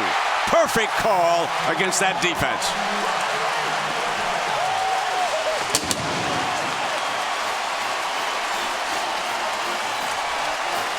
The 4th touchdown pass of the game by Sam Bradford. This is how you make a defense pay for the blitz. Watch Beasley 7 come to the inside, and look at the block by 7 and Crimson. DeMarco Murray buries him to the inside, and there's nobody left to the outside, and plenty of space again for Johnson, who has made a living on that play, not only today, but all year for this Sooner offense. Stevens makes it an 8-point margin, 28-20. OU strikes the first time they handle the ball here in the second half. Brought to you by Pioneer's new Kuro. With Lisa Salters and Kirk Herbstreit, I'm Brent Musburger, welcoming you back to the Cotton Bowl and the Red River rivalry. An 8-point lead for the Sooners, who have led all the way here today. Sam Bradford has thrown 4 touchdown passes, and he's closing in on another 300-yard game. Every game this year, he has thrown for more than 300 yards, and he will try to extend it against Texas here this afternoon. The Horns, if you weren't with us, had 1 kickoff return for a touchdown by Shipley. Cosby's coming out from about 2 yards, and he's well short. He's down at the 10-yard line. That time, the Sooners covered a kick. Well, let's light them up at Charlotte on ABC tonight, folks. 7 p.m. This should be a dandy. The Bank of America 500. The chase is on, and they're all chasing the 2-time winner, Jimmy Johnson, number 48. Can he keep it going? Edwards, Biffle, well within striking distance. Jeff Burton's only 99 points out. And again tonight, ABC Bank of America 500. Gorgeous day. I hope the weather in Charlotte's as good as it is here in Dallas this afternoon. First down and 10 now for Colt McCoy and the Horns. Can they respond again? Option look. Obanaya for about 7 yards on that first down. They get about 6 yards, actually. And each time they've been down, back they've come. I think they impressed you and I and probably most of America. Texas down in the first half, showing a lot of backbone, fighting their way back. Some big plays, the kickoff return. Colt McCoy's made plays. But now, here they are again, find themselves trailing. Can they show that attitude and that toughness that they've shown and execute when the pressure is on them the way they did in the first half? It's like we've got an injured Sooner down on the field. Kirk, did you see who that is? I think it's Nick Harris. Ooh, that'd be big. Yeah, that's safety. Nick. Yeah. Nick's he's the ringleader back there now. Is it Reynolds? Let's check it's that. Even worse. Ryan, I apologize. I thought that was 5, but you know, Brent, Ryan Reynolds, who's had again 2 knee surgeries.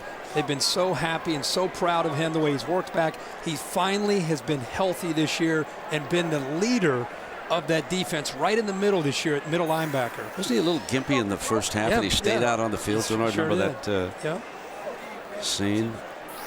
Hate to see Young man's that. from Las Vegas, as is the running back, of course, on that team, DeMarco Murray. He's been instrumental this year, moving to the middle and helping Travis Lewis. That's Brandon Crow who would replace him. And let me remind everybody that near the end of the game, we'll select a Chevrolet player of the game from each team. And Chevrolet, again, will make a $1,000 contribution to each university's general scholarship fund. It's good to see Reynolds coming off under his own power, so we'll keep a close eye on that, as I'm sure many Sooner fans are holding their breath, knowing how important he is to this defense. 2nd and 4.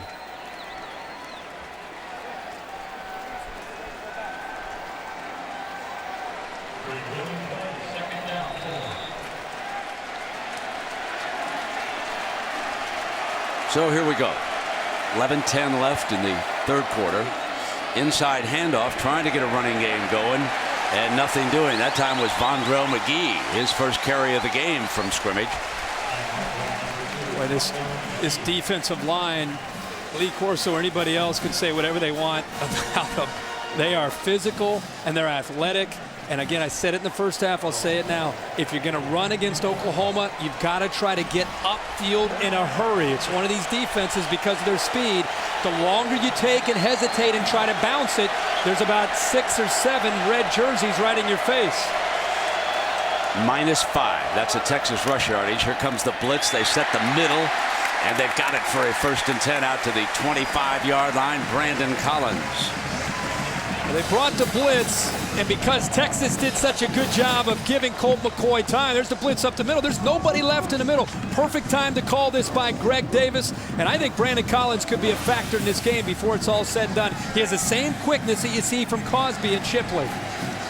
Keep attacking the seams in the middle where those linebackers are. There's a lot of room to work for Colt. Throwing on 1st down, and it's complete for 4 yards as he snapped it off to Shipley. The one thing that I'm sure weighs on Greg Davis' mind right now, as the play caller upstairs, and you're working against a team, you're down by 8 points. That's the most important stat. But Oklahoma had just scored in a minute and a half. So the one thing you'd like to do is to go the hard way, go the distance, take about 5 or 6 minutes off the clock, and still get your team a touchdown. So his purpose is not just to score right now, which obviously that's number one, but dumping it off right there for a 1st down. Obadiah slipping out of the backfield, and now he's jawing away with Travis Lewis, the linebacker, over there on that far side. And Brett, you and I were talking at a break how important it was when they had one of their big drives to get back into the game, that not only did they drive the length of the field, but they took over 6 minutes off the clock. It kept Sam Bradford over there on the sidelines drinking water. And that's what Colt McCoy will look to do. And it's not, you're right, yeah, exactly, Kirk. Not just moving the ball, but trying to keep Bradford on the sideline. Continues to, now McCoy's going to take off. Got himself a nice gain on 1st down. Probably about 2nd and 2 or 3 coming up. English makes the stop on the Longhorn quarterback. Nice job by Colt McCoy. Another solid decision. Greg Davis telling us this week, most important thing in being able to execute against this athletic Sooner defense is decision making and the poise of Colt McCoy. That's essential. And with this being his 3rd game in this rivalry, he understands that patience is very important, and we've seen that demonstrated tonight. Obadiah's got the 1st down and then some. Breaks into Sooner territory to the 25-yard line. Jackson hauls him down, but not before he picked up 30 yards. And they finally hit one here, and it's just a simple zone read. It's the give look. And here is Obadiah getting in. Once he gets to the 2nd level, he gives a little shake there against this Oklahoma secondary, and he goes right by the safety who's coming up to make a play. That is so important because that will open up the play-action pass for Colt McCoy when you start to run like that. And let's go back to that injury suffered by the middle linebacker of Oklahoma. That left a big hole. 1st down, they come right back to the middle, and Shipley close to another 1st down, attacking the middle of the field. That's exactly where I keep saying, that's exactly the area to attack. in this defense, right where the linebackers are. Again, a blitz. This time, Holmes ends up coming. If you pick up the blitz, there's a lot of room to work for these Texas wide receivers in one-on-one opportunities. Shipley, the ball's a little high, secures it, sets up a 2nd and short. In the red zone, down by 8.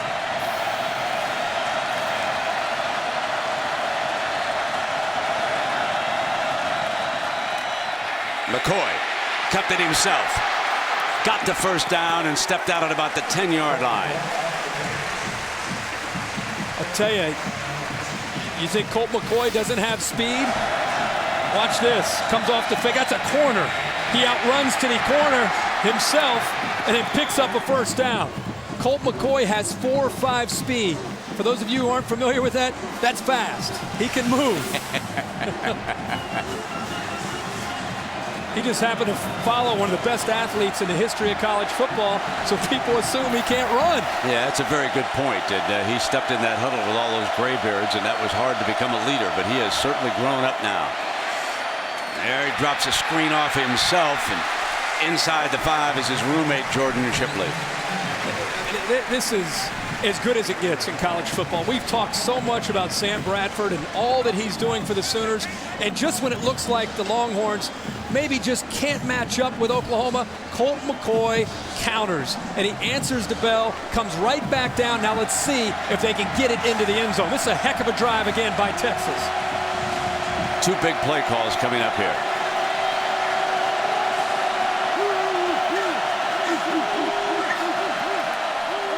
Quarterback draw, not going to get it done. Lewis, the linebacker, was the first wrap up the Horns quarterback, and that's going to leave Mac's offense with a 3rd and goal.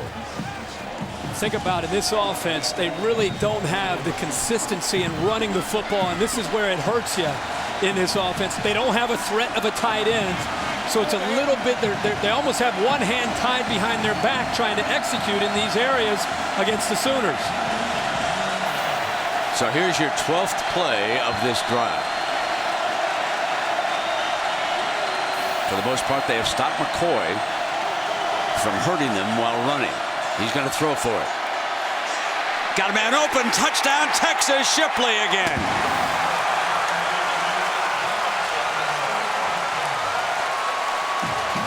Another answer by this gutty Longhorn team right now against a very talented OU squad. Patience by number 12. Watch Shipley work his way eventually right here. Nice job of Colt waiting, finally gets it. Nice touchdown pass and a sensational job by that big offensive line of Texas to give him the time that he needed.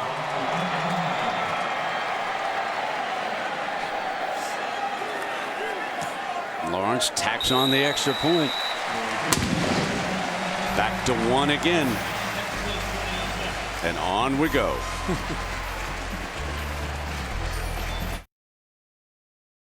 Peanut butter jelly sandwiches served out there, folks. Now, the big story of this game right now, Ryan Reynolds, OU's leading tackler, is over there. Coach Bob Stoops over with the young man who suffered some problems. And the storyline is how much this is hurting the Sooner defense right now. This was the spot that they were able to attack after Reynolds came off the field. And so OU and the coaching staff will have to see what they can do to shore it up.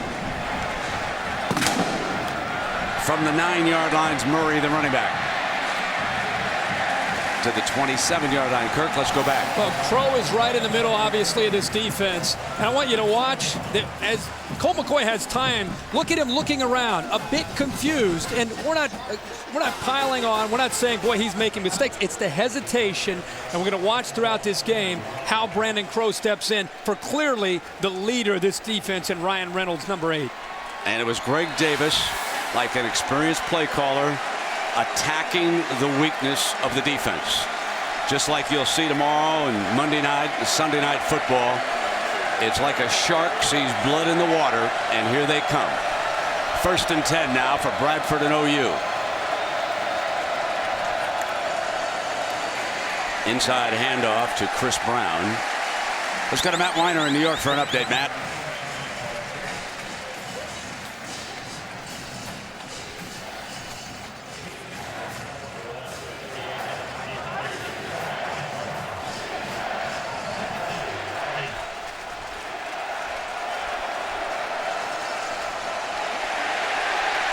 Bradford forced to throw this one, and there's going to be a penalty on it.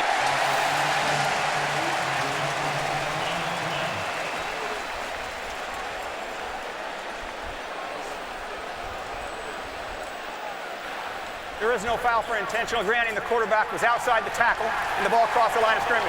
Personal foul, roughing the passer. Wow. Defense number 37. Just when Hands to the Texas head. thought they were going to have a big break, Automatic first down. they get one as Henry Melton is assessed. Yeah, it looks like Henry Melton coming from the right side here, comes up and underneath the face mask and comes down on top of Bradford. You couldn't tell because that was so slow, but it was definitely a late hit there. We saw one earlier that was a horrendous call. This one, a better call and a tough break for Texas and Sooners. That's the last thing Sam Bradford needs is to be able to catch a break.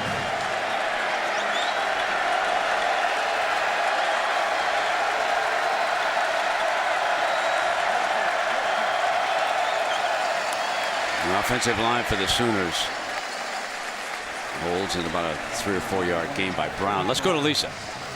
Well, Brenda, just trying to get a little bit of information about Ryan Reynolds' injury. Just from where I'm standing, I could see that they were working on his right knee, and you could actually hear him cry out that he has quite a bit of pain in that knee. Just look, he's kept his helmet on, but you can look into his eyes, and you can see him tearing up a little bit. It does not appear that he would be coming back into this game. All right, Lisa. 2nd down and 6. Fake the inside handoff. Bam! Fumble! OU picks it up. The big tackle, Loadholt, picked it up. They're going to be working on him in the film room. Loadholt, get down on top of that football, okay? Don't try to pick it up and make like a fullback. Don't do that. Please just fall on it, big fella. Arakpo coming off the edge with such speed is able to get to Sam Bradford, and Sam Bradford's got to feel this coming off a play-action fake. Arakpo too quick that time for Loadholt.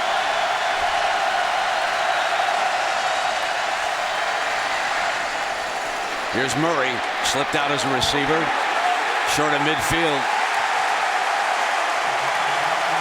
Beasley was in on that stop. Aaron Williams, the freshman.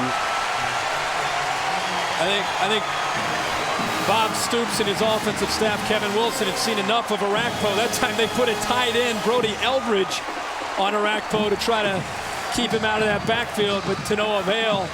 Sooners come up short. Well, the one thing you should know about Eldridge is when they go to jumbo, they put him in that backfield. A year ago, he was a big-time blocking fullback, lead blocker. Mike Nall back to punt now for the Sooners, and Texas with a golden opportunity if they can cash in. He's going to fake it. Nall takes off. Right side open. And he's a little short, according to the Texas coaching staff. The spot will tell it. Akina is up over there on the sideline. If the yellow marker is accurate, it is turned over on downs. Remember, it was 4th and 6. Did they get 5 or did they get 6? Bob Stoops lives by the sword and sometimes dies by the sword. Deep in his, well, not deep in his own territory, but in his own territory, 4th and long. Takes a gamble. See if it paid off.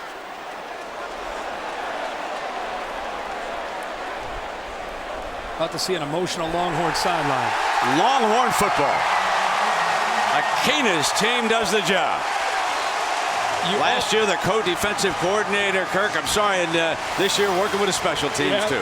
You know when you take on Bob Stoops, at any point, you might get this. Nall shows some quickness. It looked like he might be able to pick it up, but from the backside, Curtis Brown catches up to him and brings him down just about 6 to 8 inches short of the first down. A big, big gamble here by Bob Stoops. Now they're going to review the spot. So instant replay will take another look. You can see where you thought the ball was down.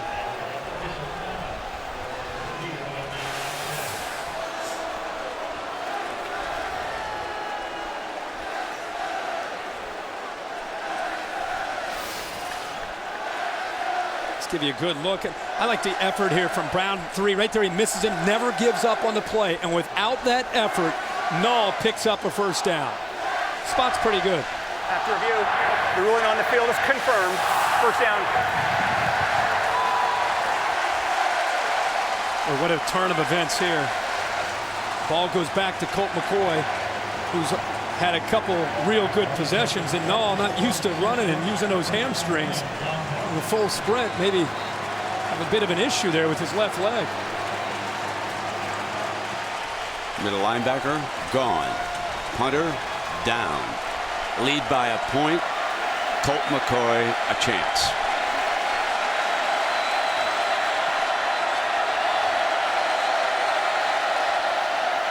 Play fake, gonna put it up on first down. Can't find a receiver. He's gonna take off. Got a first down and some. Lewis gets him out of bounds. Is there another flag? There is. That's the second on the young man, and I think the reason why is both times it's occurred on the Longhorn sideline. He is fired up. Bob Stoops fired up and frustrated. The 28, unnecessary roughing. 15-yard penalty, first down. Well, it's an 18-yard gain, and you tap on another 15. Let's see if Lewis comes up short. Well, boy, it looks like Colt McCoy just fell. But Both Lewis, times he's gone down. He just falls. Both times he's gone down. Look at his hand. Lewis is not pushing him down. He's trying to grab his waist and hold him up. Second. Steady himself. That's the second bad call. Hey, the best. That's like soccer. What's Colt McCoy doing? That's soccer when they fall down. What is this? Best officials, Texas assistant coaches. First down and 10.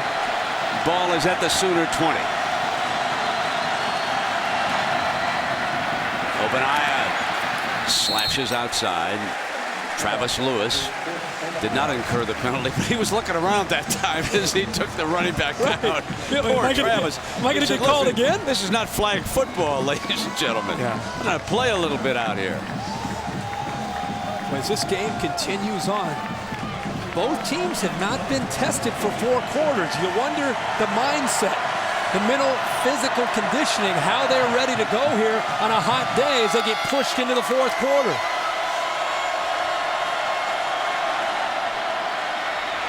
Takes off again. Can he get the first down? No. Lewis again, who has been all over the field. We've talked so much about Ryan Reynolds, the leader of this defense, going down with, it appeared, another knee injury. Crow stepping up. With that means Travis Lewis, even though he's a freshman, and Keenan Clayton on the other side, they now have to step up and make plays and provide the leadership with Brandon Crow in there. Cody Johnson checks in. That's Cody right there, number 31, motioning out of the backfield. Play fake, looking for him, and he was covered. Terrific coverage by the Sooners, and McCoy is going to throw it. Intercepted in the end zone. Lamont Robinson.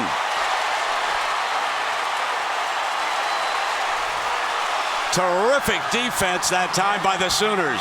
Watch after this play fake. Keep a close eye on number 30 right here.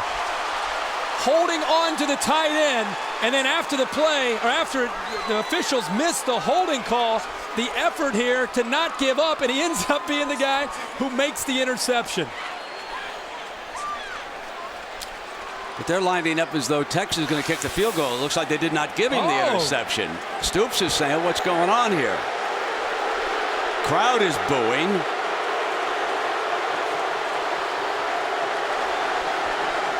They did not give him the pick. That is clear. They called he did not hold it. So the field goal, and Hunter Lawrence with a 28-yarder puts the Horns ahead. Brent, I saw the ball go up in the air, and I thought he just released it in celebration. Wow. In the end zone, the ground clearly can cause a fumble.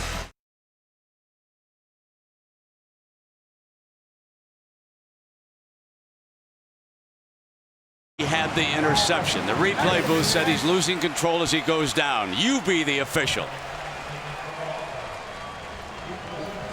I don't think he was ever losing possession until he hit the ground in the end zone. I'm sorry, I disagree with two of their calls. Where is he losing possession? He has control of the football until he hits the ground. So here we go. The Longhorns, their first lead of the afternoon. The Red River rivalry is heated up, if you can believe it. Murray to the 23-yard line, and now Sam Bradford. Now we got a little. Officials better take control of this game.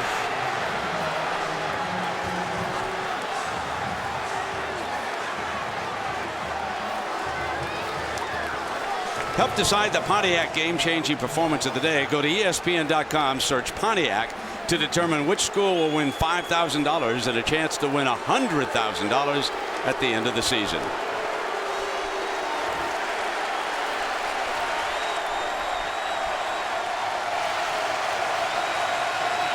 Ball at the 24-yard line for Sam Bradford.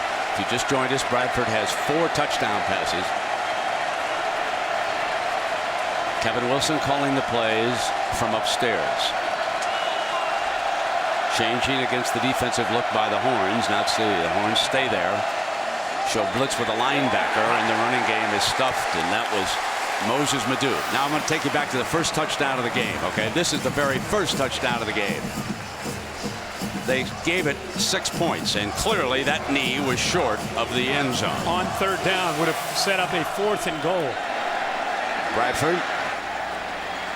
And out of bounds is Johnson. Bradford trying to, again, kind of a theme for this game for Sam Bradford has been, can he get the initial first down to start the drive? When they've been able to get one first down, it's created the momentum with the speed and the hurry up. First down. On 3rd and 4, he goes back to Gresham. This is where they've had success after they get the first down of getting Texas on their heels and losing their aggressiveness. Not as quick this time. Taking their time. Madu's the running back. Off to the left of the quarterback. Play fake by Bradford. Under fire. Throws it. Incomplete. Had to throw quickly toward Johnson as Bradford was under attack that time.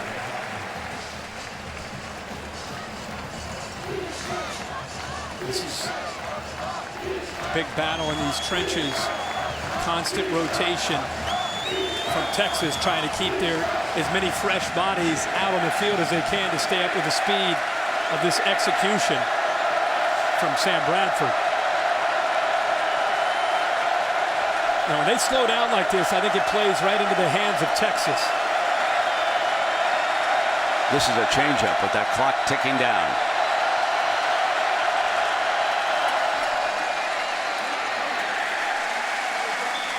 Running that time with Madu as the 3rd quarter comes to an end. The Sooner Schooner said, what's going on here? And ESPN's presentation of college football on ABC returns after this message and word from our ABC stations.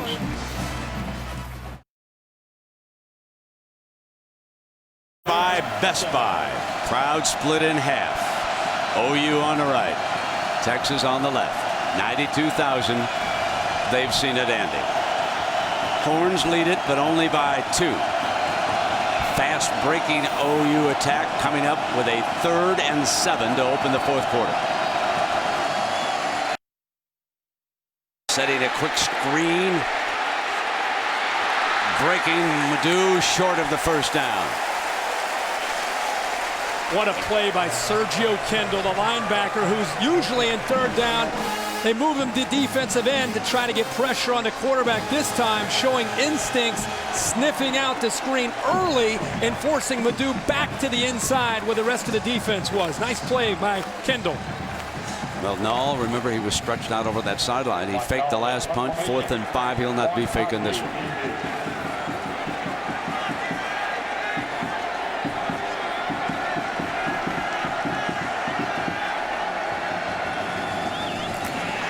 Got to get it off. Under pressure again. There's a penalty flag.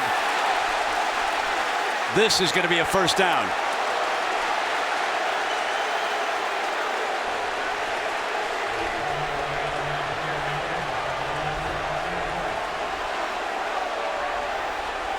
No matter what they call, this will be a first down. It was 4th and 4. And remember, we saw the young man over on the sideline after they faked that punt. Brent, we're going to have to get rid of yellow flags and get yellow cards out here for all the acting we've seen from some of these players. And we've seen Colt McCoy go out of bounds and fall. This time, let's see if how... Are you kidding me?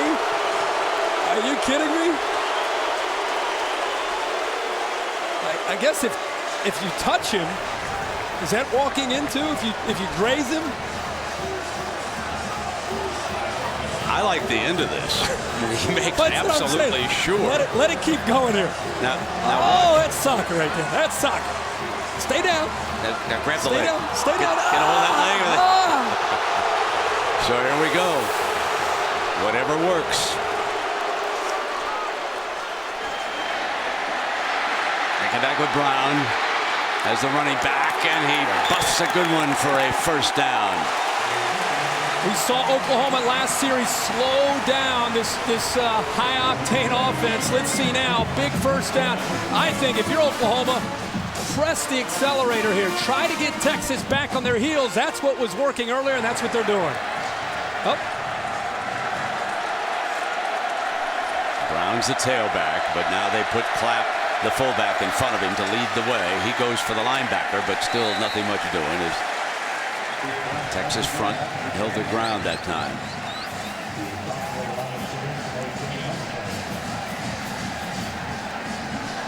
Tough yards for both these teams trying to run the football.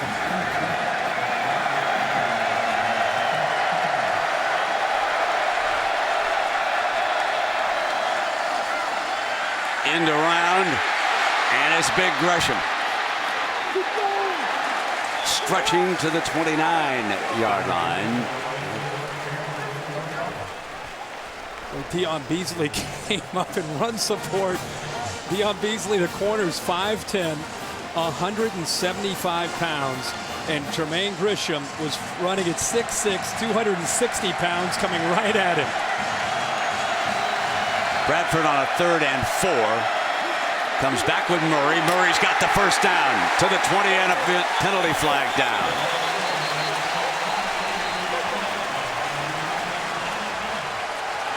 Looks like this one's coming back, holding. Looks like they caught Trent Williams on the edge.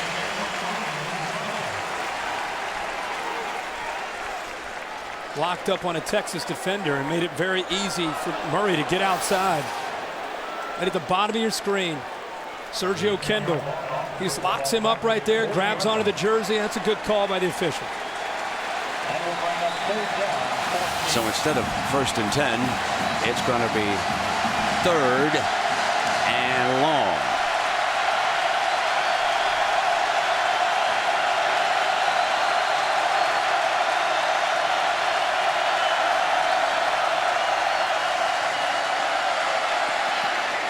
Deep first down. Strike perfectly thrown that time to Joaquin Iglesias. A beautiful throw by Sam Bradford and a 26-yard gain. Matched up one-on-one here with Chalky Brown, but he doesn't have any support to the middle of the field. And Chalky Brown gave him an easy release to the inside, and it's the first time we've really seen Iglesias be able to get upfield and make a play. But the time was good for Bradford. He steps in and makes a very accurate throw, but a very easy route that time against Brown.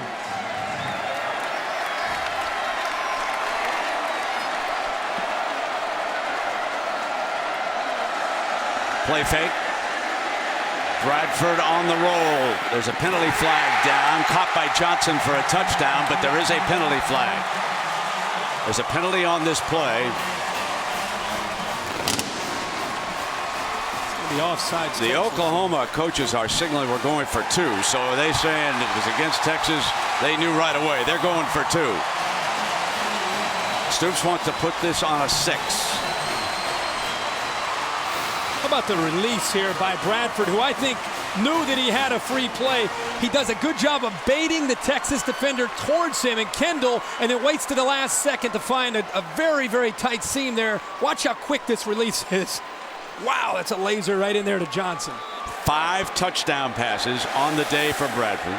3 touchdown receptions by Johnson. So Bradford having a big day in the Red River rivalry, and a timeout is going to be called. Texas uses a timeout.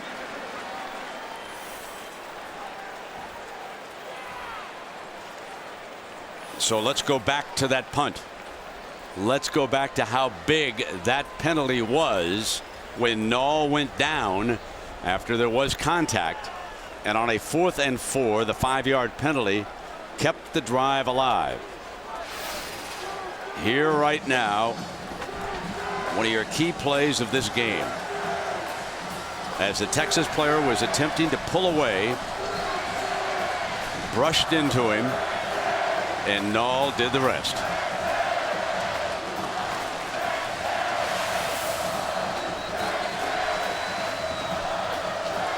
But I go back to Pryor off his fake. There was no question that he was a little shaken up following that tackle, because they were stretching on that leg on the sideline prior to this. That's when I think he hurt himself. There's no way he got touched on that. Agreed. Oh, a late substitution after a timeout by Texas, going for 2, and there's a whistle and a penalty flag. And it goes against Oklahoma. This makes this a lot tougher.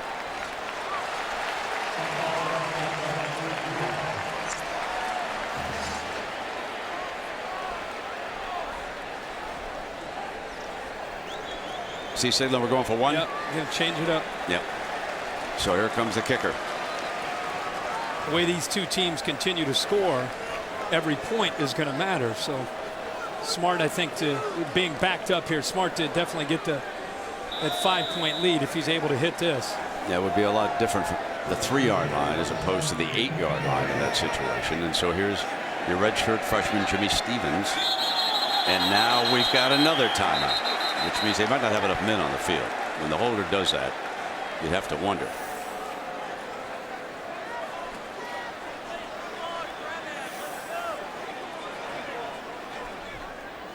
Frustrating. Either that or he had another fake on. Right. You never know. You never know with Stoopsy.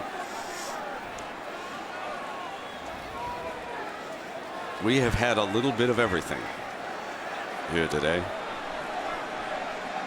Some great play by both teams. Lead has changed hands. Controversy involving instant replay.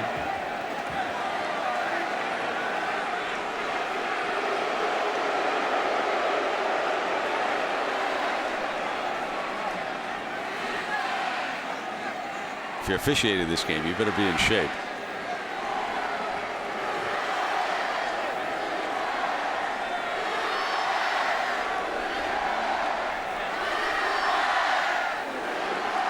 You've been talking so much that referee wore his battery out.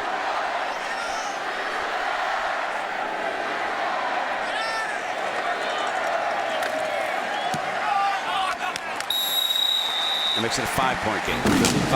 55-30 here in the 4th quarter. 5 touchdown passes, 3 TD receptions by Johnson.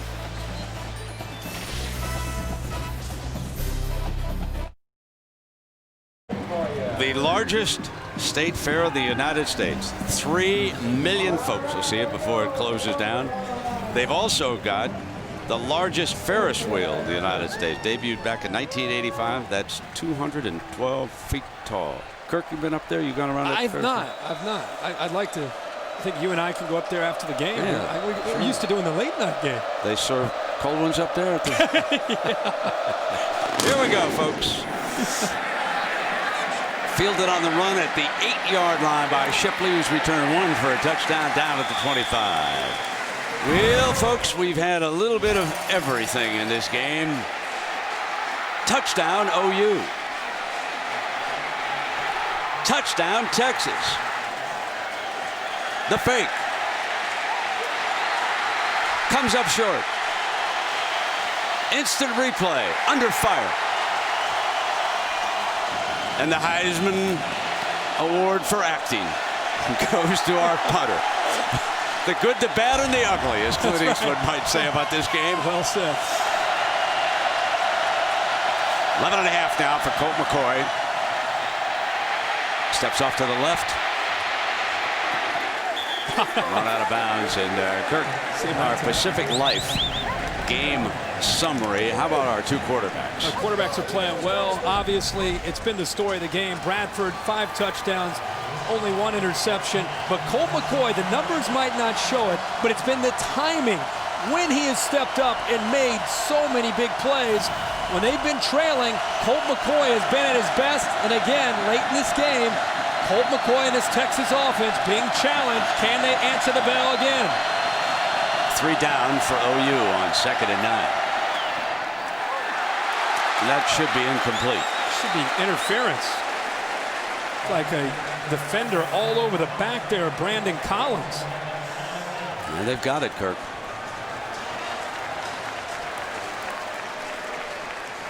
Pass interference. Defense number 22. The ball will be placed at the spot of the foul. Automatic first down. That's Clayton.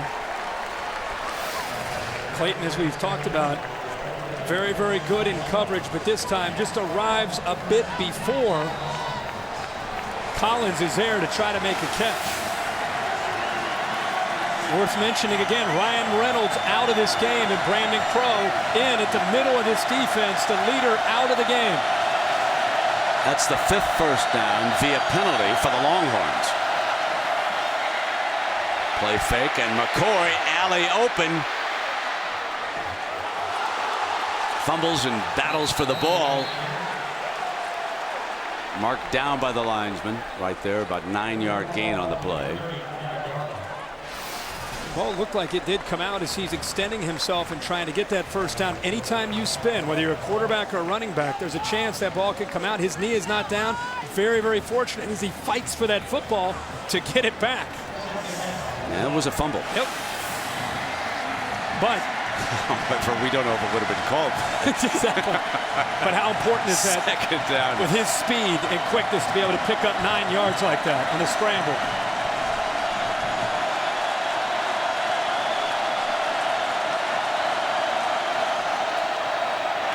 Obadiah got a first down for the Horns and then some. Cuts it up at midfield. Let's go to Matt Weiner in New York. Matt.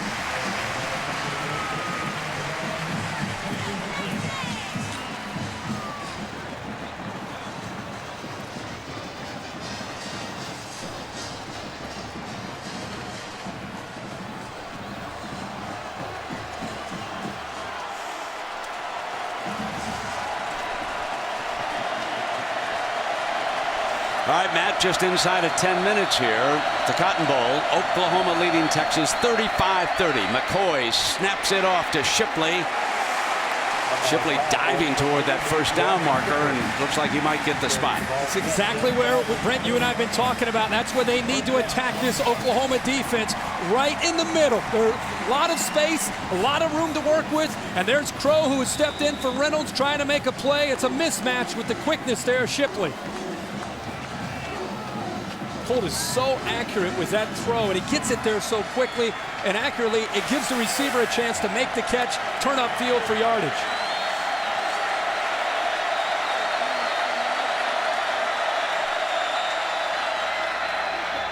Puckett on the move, throws in underneath the Kirkendall.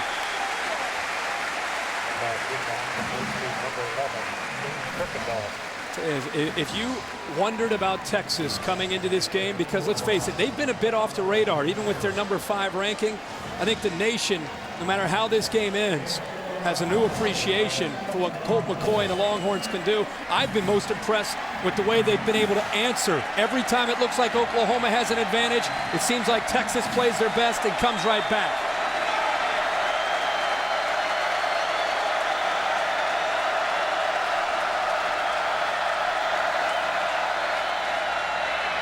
Set that screen in the middle and nothing doing.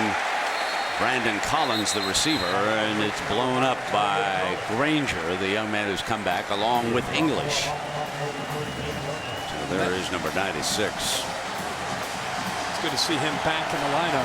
Boy, anytime you run that jailbreak screen, the flanker screen, and it's thrown behind the receiver, it slows him down just for a second. It gives the defensive line to chase that play down from the backside, and the play really has no chance.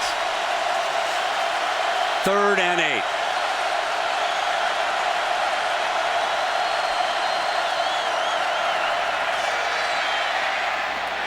First down. Shipley's wide open. Touchdown, Texas. Hold on now. The field judge has come to the 1-yard line. He's standing there like they're gonna mark this inside the 1-yard line. This was 3rd and 8. Take a look. 3rd and 8, and it's again opening over the middle of the defense. They go after Crow. What a block that time by Quan Cosby. Boy, Shipley, let's look at this again. Great block by Cosby. I'm going to take a look at this. His knee is down, but I want to see where the football is when his knee touched. Well executed. They found the opening in the middle, and what I love is the effort by number 6 coming back into the play to take down Lindy Holmes. Look at right here, Cosby. Boom! Lights up Lindy Holmes. That's a rivalry game block right there. Oh, that's pretty. That is nice. He was down. Yep. That's a good call on the field. Call. He came in there in a hurry, didn't he? Well, at least this time they're taking a look at it. If I had any criticism of these fellas upstairs, they didn't take a look at a couple of plays. The ruling on the field is confirmed. It is first down, Texas, short of a touchdown. That's a good call. Great call. And they looked at it, which is what we have instant replay up there. Always do that. Those other two should have been looked at. Yeah. The play is significant because Oklahoma, the effort to bring down Shipley, but Brent, Texas doesn't really have a back necessarily in a running game when they get into these situations. Now, we have seen Cody Johnson come in, and of course the big defensive tackle Roy Miller, and it looks like they've checked back into the game, and it helped him in the first half to score a touchdown. Johnson, Miller, Obaniah.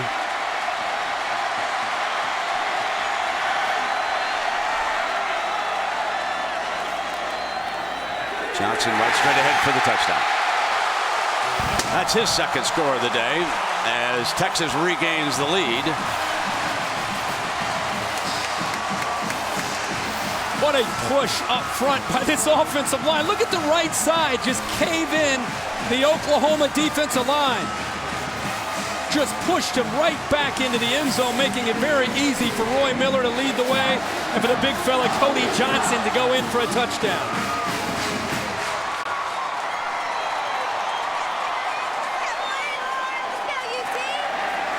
Colt McCoy looking to the sideline because the Horns obviously will go for 2 to see if they can put it on a 3-point difference here. 7.5 minutes remaining.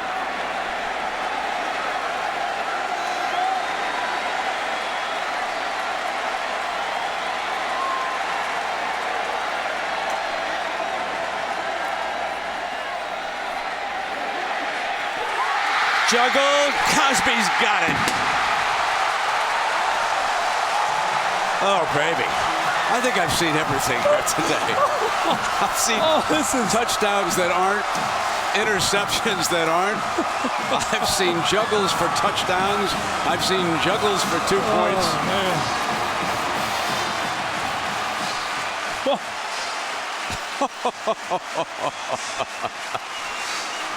Oh, you're not going away, are you?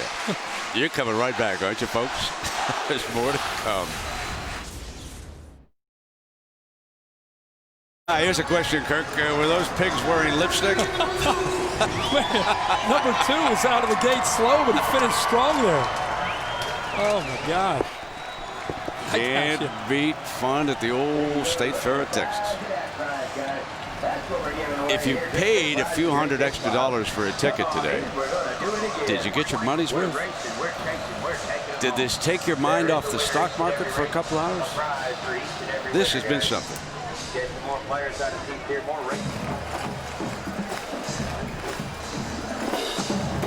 The amazing thing to think about here is you got number 1 in the country against number 5 in the country.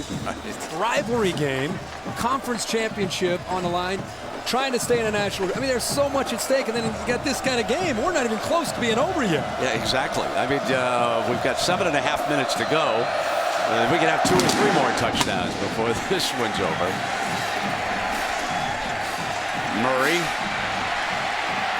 the 20-yard line, shakes free at the 30, and he has run out at the 38-yard line. And look at the ESPNU All-State Stands Review. Kirk just told you we've got number 1 and number 5 there. Alabama, of course, idle. Missouri has Oklahoma State red hot. Another big one to the Big 12. And, of course, LSU at 4. So a couple of the key games still to unfold today. Yeah, some huge games later tonight. And as they always say, the cream's starting to rise in college football. We're starting to really find out who these teams are as they define themselves in big games.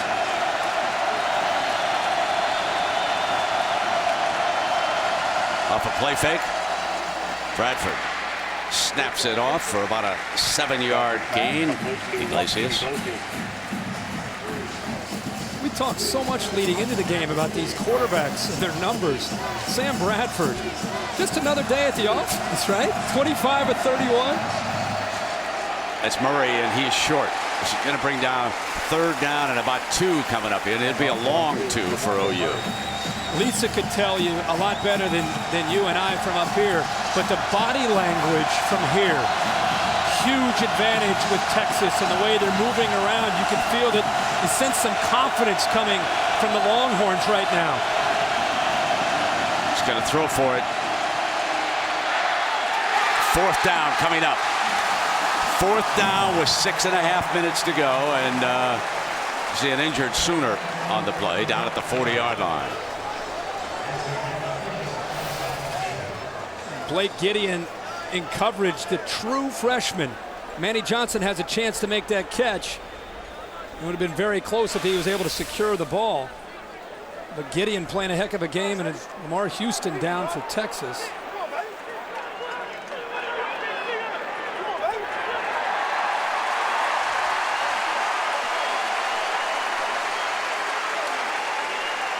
Saw that Bobineau was in that time at middle linebacker. Remember that Jared Norton, the junior, started, and the senior Bobineau was applying some pressure on that play. So here's your 4th down. You all know what happened the last 2 times he's handled it. One a fake, the other, well, it might have been a second fake.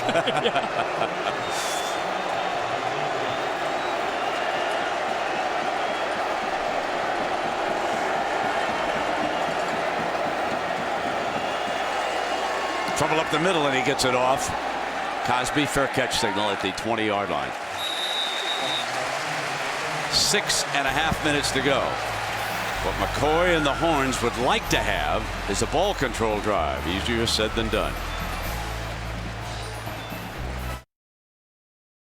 Football, right? The emotion that we see week in and week out, you can't beat it. Texas with a 3-point lead.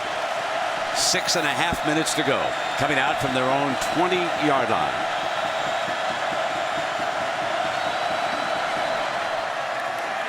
Obadiah picks his way for a couple of yards, and this graphic certainly tells the story of what happened after that young man, Reynolds, was injured. Kirk. Ryan Reynolds goes down with an injury, and again, kind of the leader, the man who's in charge of making sure everybody's lined up. You can see the effect once Brandon Crow came in, who, again, just a young player trying to fill in for the leader. It's always tough for anybody. My opinion, with Texas with the lead with 6 minutes to go, the worst thing they could do is get too conservative. Ball possession is key, but at the same time, Brent, in this drive, they still have to attack. It's too early in this game to pull your horns in. 2nd and 7.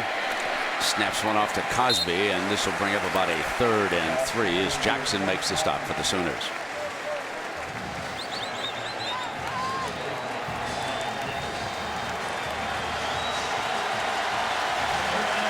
Big one coming up.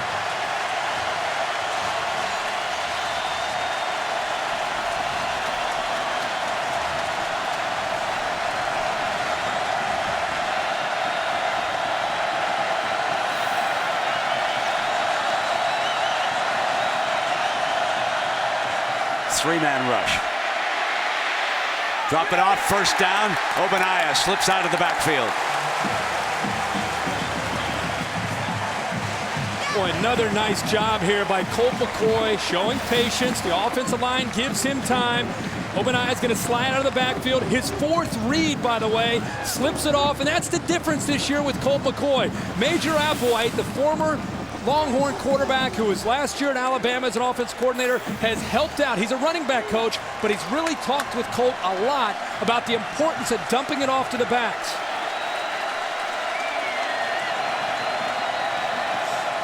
Signaling Cosby on the outside. Keeping it run by his hands. He's got an alley off to the races. He's got speed. 10, 5, dive, out. Marked out of bounds at the 2-yard line. Watch the center and the right guard lead the way and open this play up for Obaniah. Watch these 2 blocks. Boom! They clear it, and I'll tell you what, Obaniah is showing speed last week for this Texas offense, and again this week. Oklahoma fortunate that Keenan Clayton had an angle in the speed to push him out of bounds at the 2-yard line. Texas starting to take control in the trenches here in these last few possessions. Johnson will come in again. He's scored twice. He'll line up behind Miller. Obaniah, after the long run, stays out there as the wingback to help with the blocking. They're going to play fake. They're going to throw to Miller. Dropped it. The big fella, you know that they've worked on it. You know how much you wanted him to throw him the football. He's begged. I'm sure in practice, coach, just call it one time. He slips out. The timing on 1st and 10 after a big play is perfect by Greg Davis. Doesn't wait till 2nd or 3rd down. Goes right back to it on 1st down. And the big man, Roy Miller, he knows it's there. He's got the touchdown. Just couldn't hold on into it. Now the big fellow will sit down as a blocker. Johnson to the end zone. Touchdown.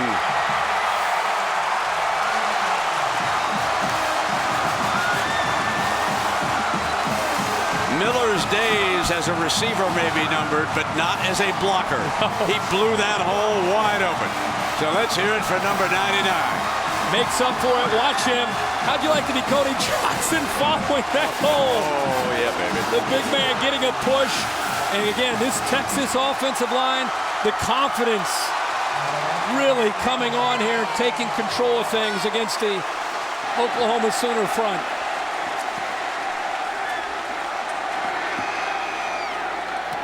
So we have just seen our 13th score of this game. The Texas Longhorns, their last 4 possessions. Touchdown, field goal, touchdown, and touchdown again. Dropping the hammer down in Dallas. 4:02 remaining. This is the most impressive thing to me about what Texas has been able to do. Showing that backbone, being able to fight back, being on the ropes against an Oklahoma team that coming into today was the #1 team in the country, and they still could end the day at #1 team in the country. It depends on what happens here. But Texas, give them credit for fighting back when they've been trailing today.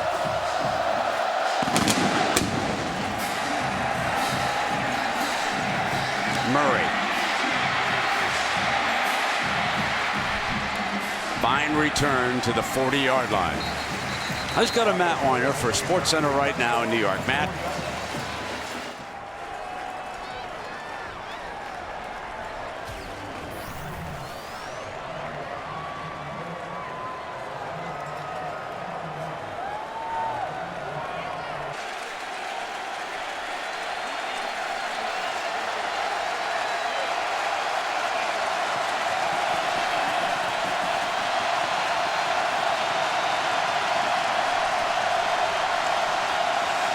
here it's a 10-point Longhorn lead with 3:55 to go. Bradford sets the middle screen to start the series. Midfield, 45-40 goes Ryan Broyles. He scored one touchdown on a ricochet already today for the Sooners. And don't count these Sooners out with Sam Bradford. Remember, they're in a comfort zone in the hurry up. They have a chance to get, and we've seen it all day today, they have a chance to get right down the field and score in a hurry. Still have 2 timeouts left to try to get the ball back to Bradford if they're able to put points on the board.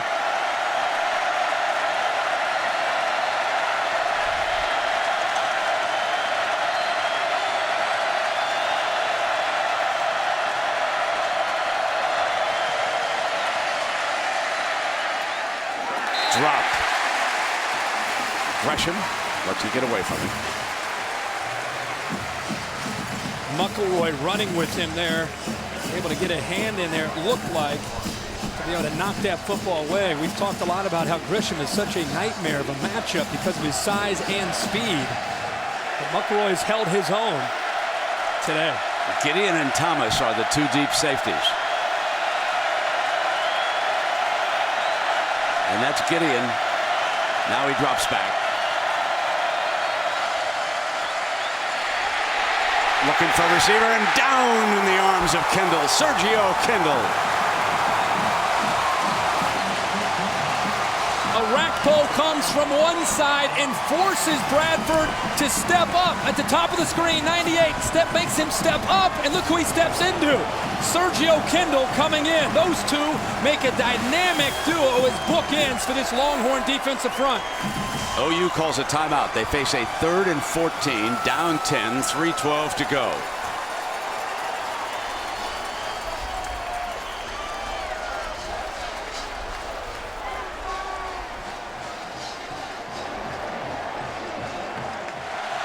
Third and 15 for Bradford and the Sooners. They must reach just across the 32-yard line for their first down. Murray's the running back.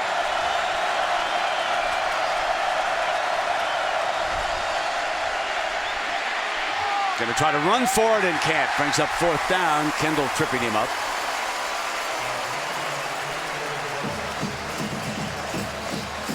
Sam Bradford bailing on that play early. Sensing pressure from the outside. They're going to go with the hurry up here. Nope. Here's your 4th down call now.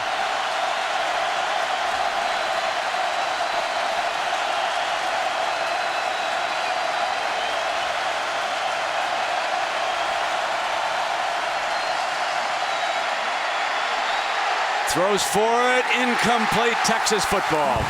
2.5 minutes to go. Leading by 10. The underdog Horns have the ball back. Going to go back to the beginning of this broadcast. We talked about, could Texas disrupt Sam Bradford enough today to give themselves a chance to win this game?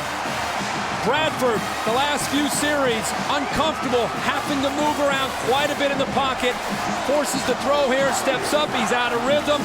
The ball could have still been caught. It would have been tough by Iglesias, but credit Texas up front for disrupting the rhythm for Sam Bradford here in these last few possessions. Now, offensive coordinator Greg Davis will attempt to eat up as many ticks of that clock as he can. He knows how dangerous the Sooners can be with the ball.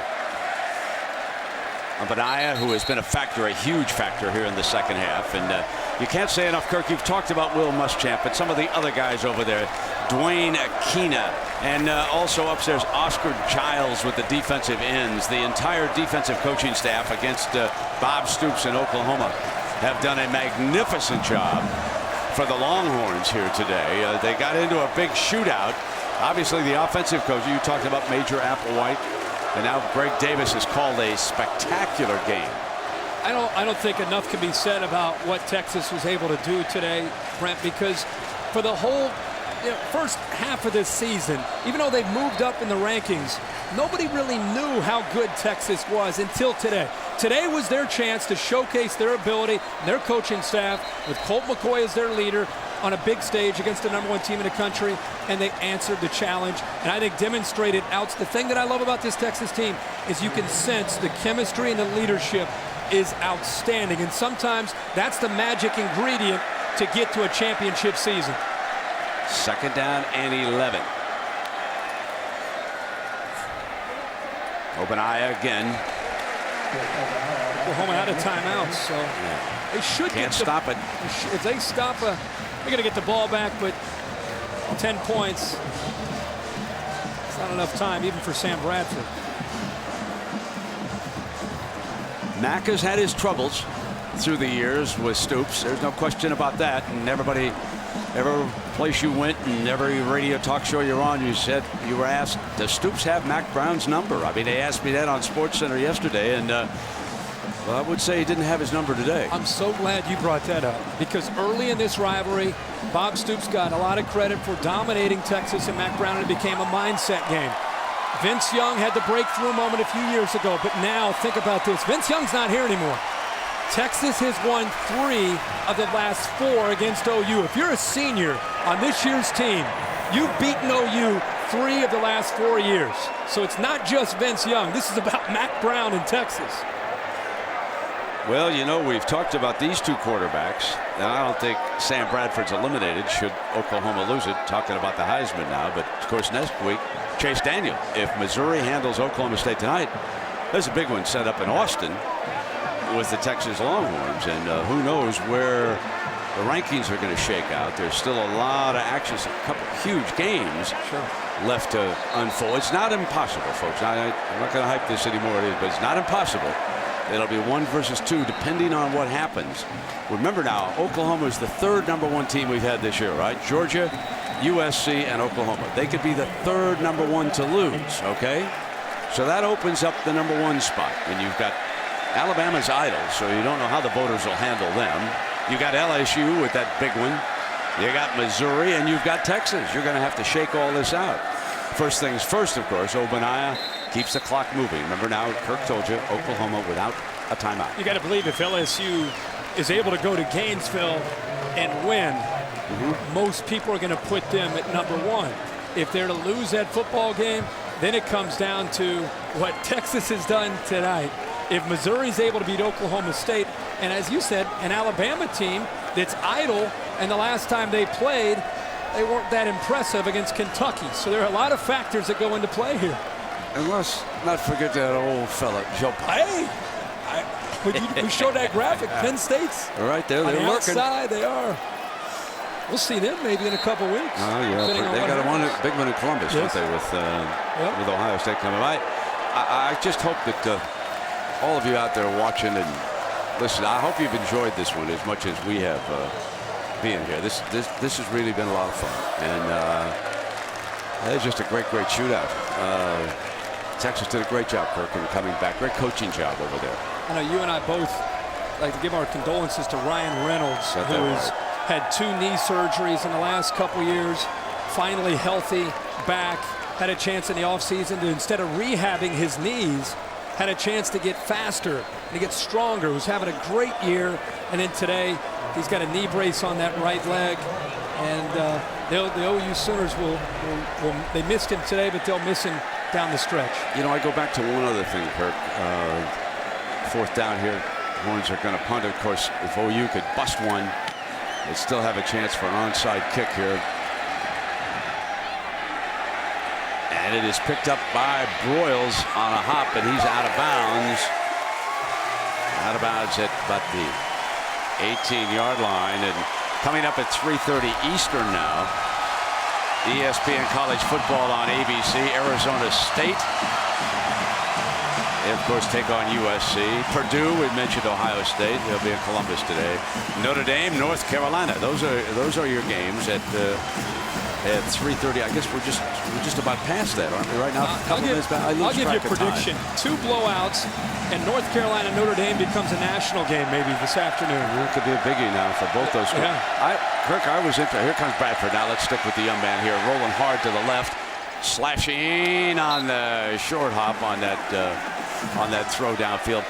I couldn't believe I read, and I think it was Associated Press this week, said that for the first time in the history of Notre Dame, they're 4-1 and unranked. Can that be? I guess so. Yeah, huh? yeah. I didn't realize in the history of Notre Dame, but it is interesting. You got to think if they go to Chapel Hill and win, they move to 5-1. Obviously, they'll be up in the top 25 next week. That would probably be, if they're able to win, that would be their biggest win that they've had so far this year.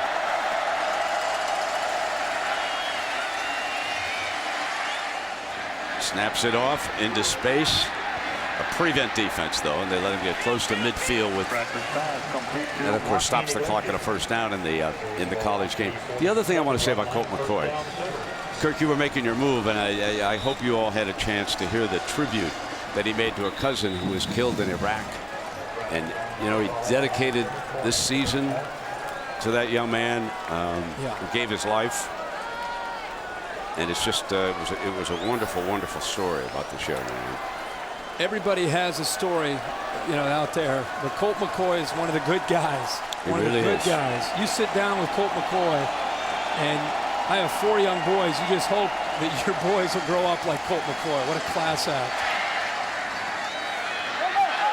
Fumble. Oklahoma's got the loose ball right about the. And should also touch on one last thing here. Will Muschamp. So much made out of his defense. They brought him in from Auburn for these types of games. How would he do? He's had 2 freshman safeties that played the entire game. 3 new starters in the secondary. Could they answer the call against this Oklahoma offense and Sam Bradford? And I know they gave up 35 points, but you know what? They played aggressively. They played with a lot of spirit. Nice job by Will Muschamp. They were tough down the stretch. Tough when they had to be. They got the prevent back there in the end zone. Out of bounds. And the Red River rivalry comes up Texas and Colt McCoy. 45-35.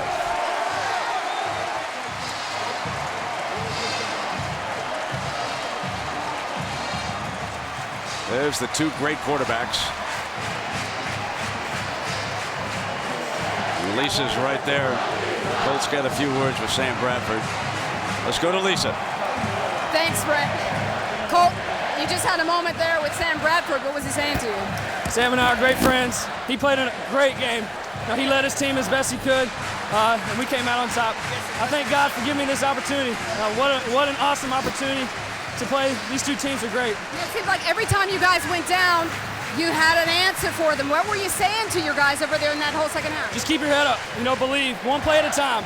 You play 1 play at a time, I promise you we'll do good things. And we did. We executed. We had a hard time running the ball early. We passed the ball really well tonight. And we came out on top. Thanks a lot, Cole. Congratulations. Thank you. All right, Lisa, and our Chevrolet players of this game are these 2 fine quarterbacks. And in recognition of their efforts, Chevrolet will make a $1,000 contribution to each university's general scholarship fund. A 10-point Texas win. And coming up next, regional coverage of ESPN college football on ABC. Arizona State at USC. Purdue at Ohio State. Notre Dame at North Carolina. So big games still to come here today. And in Dallas, the Longhorns are celebrating. For Lisa Salters and Kirk Herbstreit, I'm Brent Musburger. Thanks so much for watching ESPN on ABC. Jim Trussell and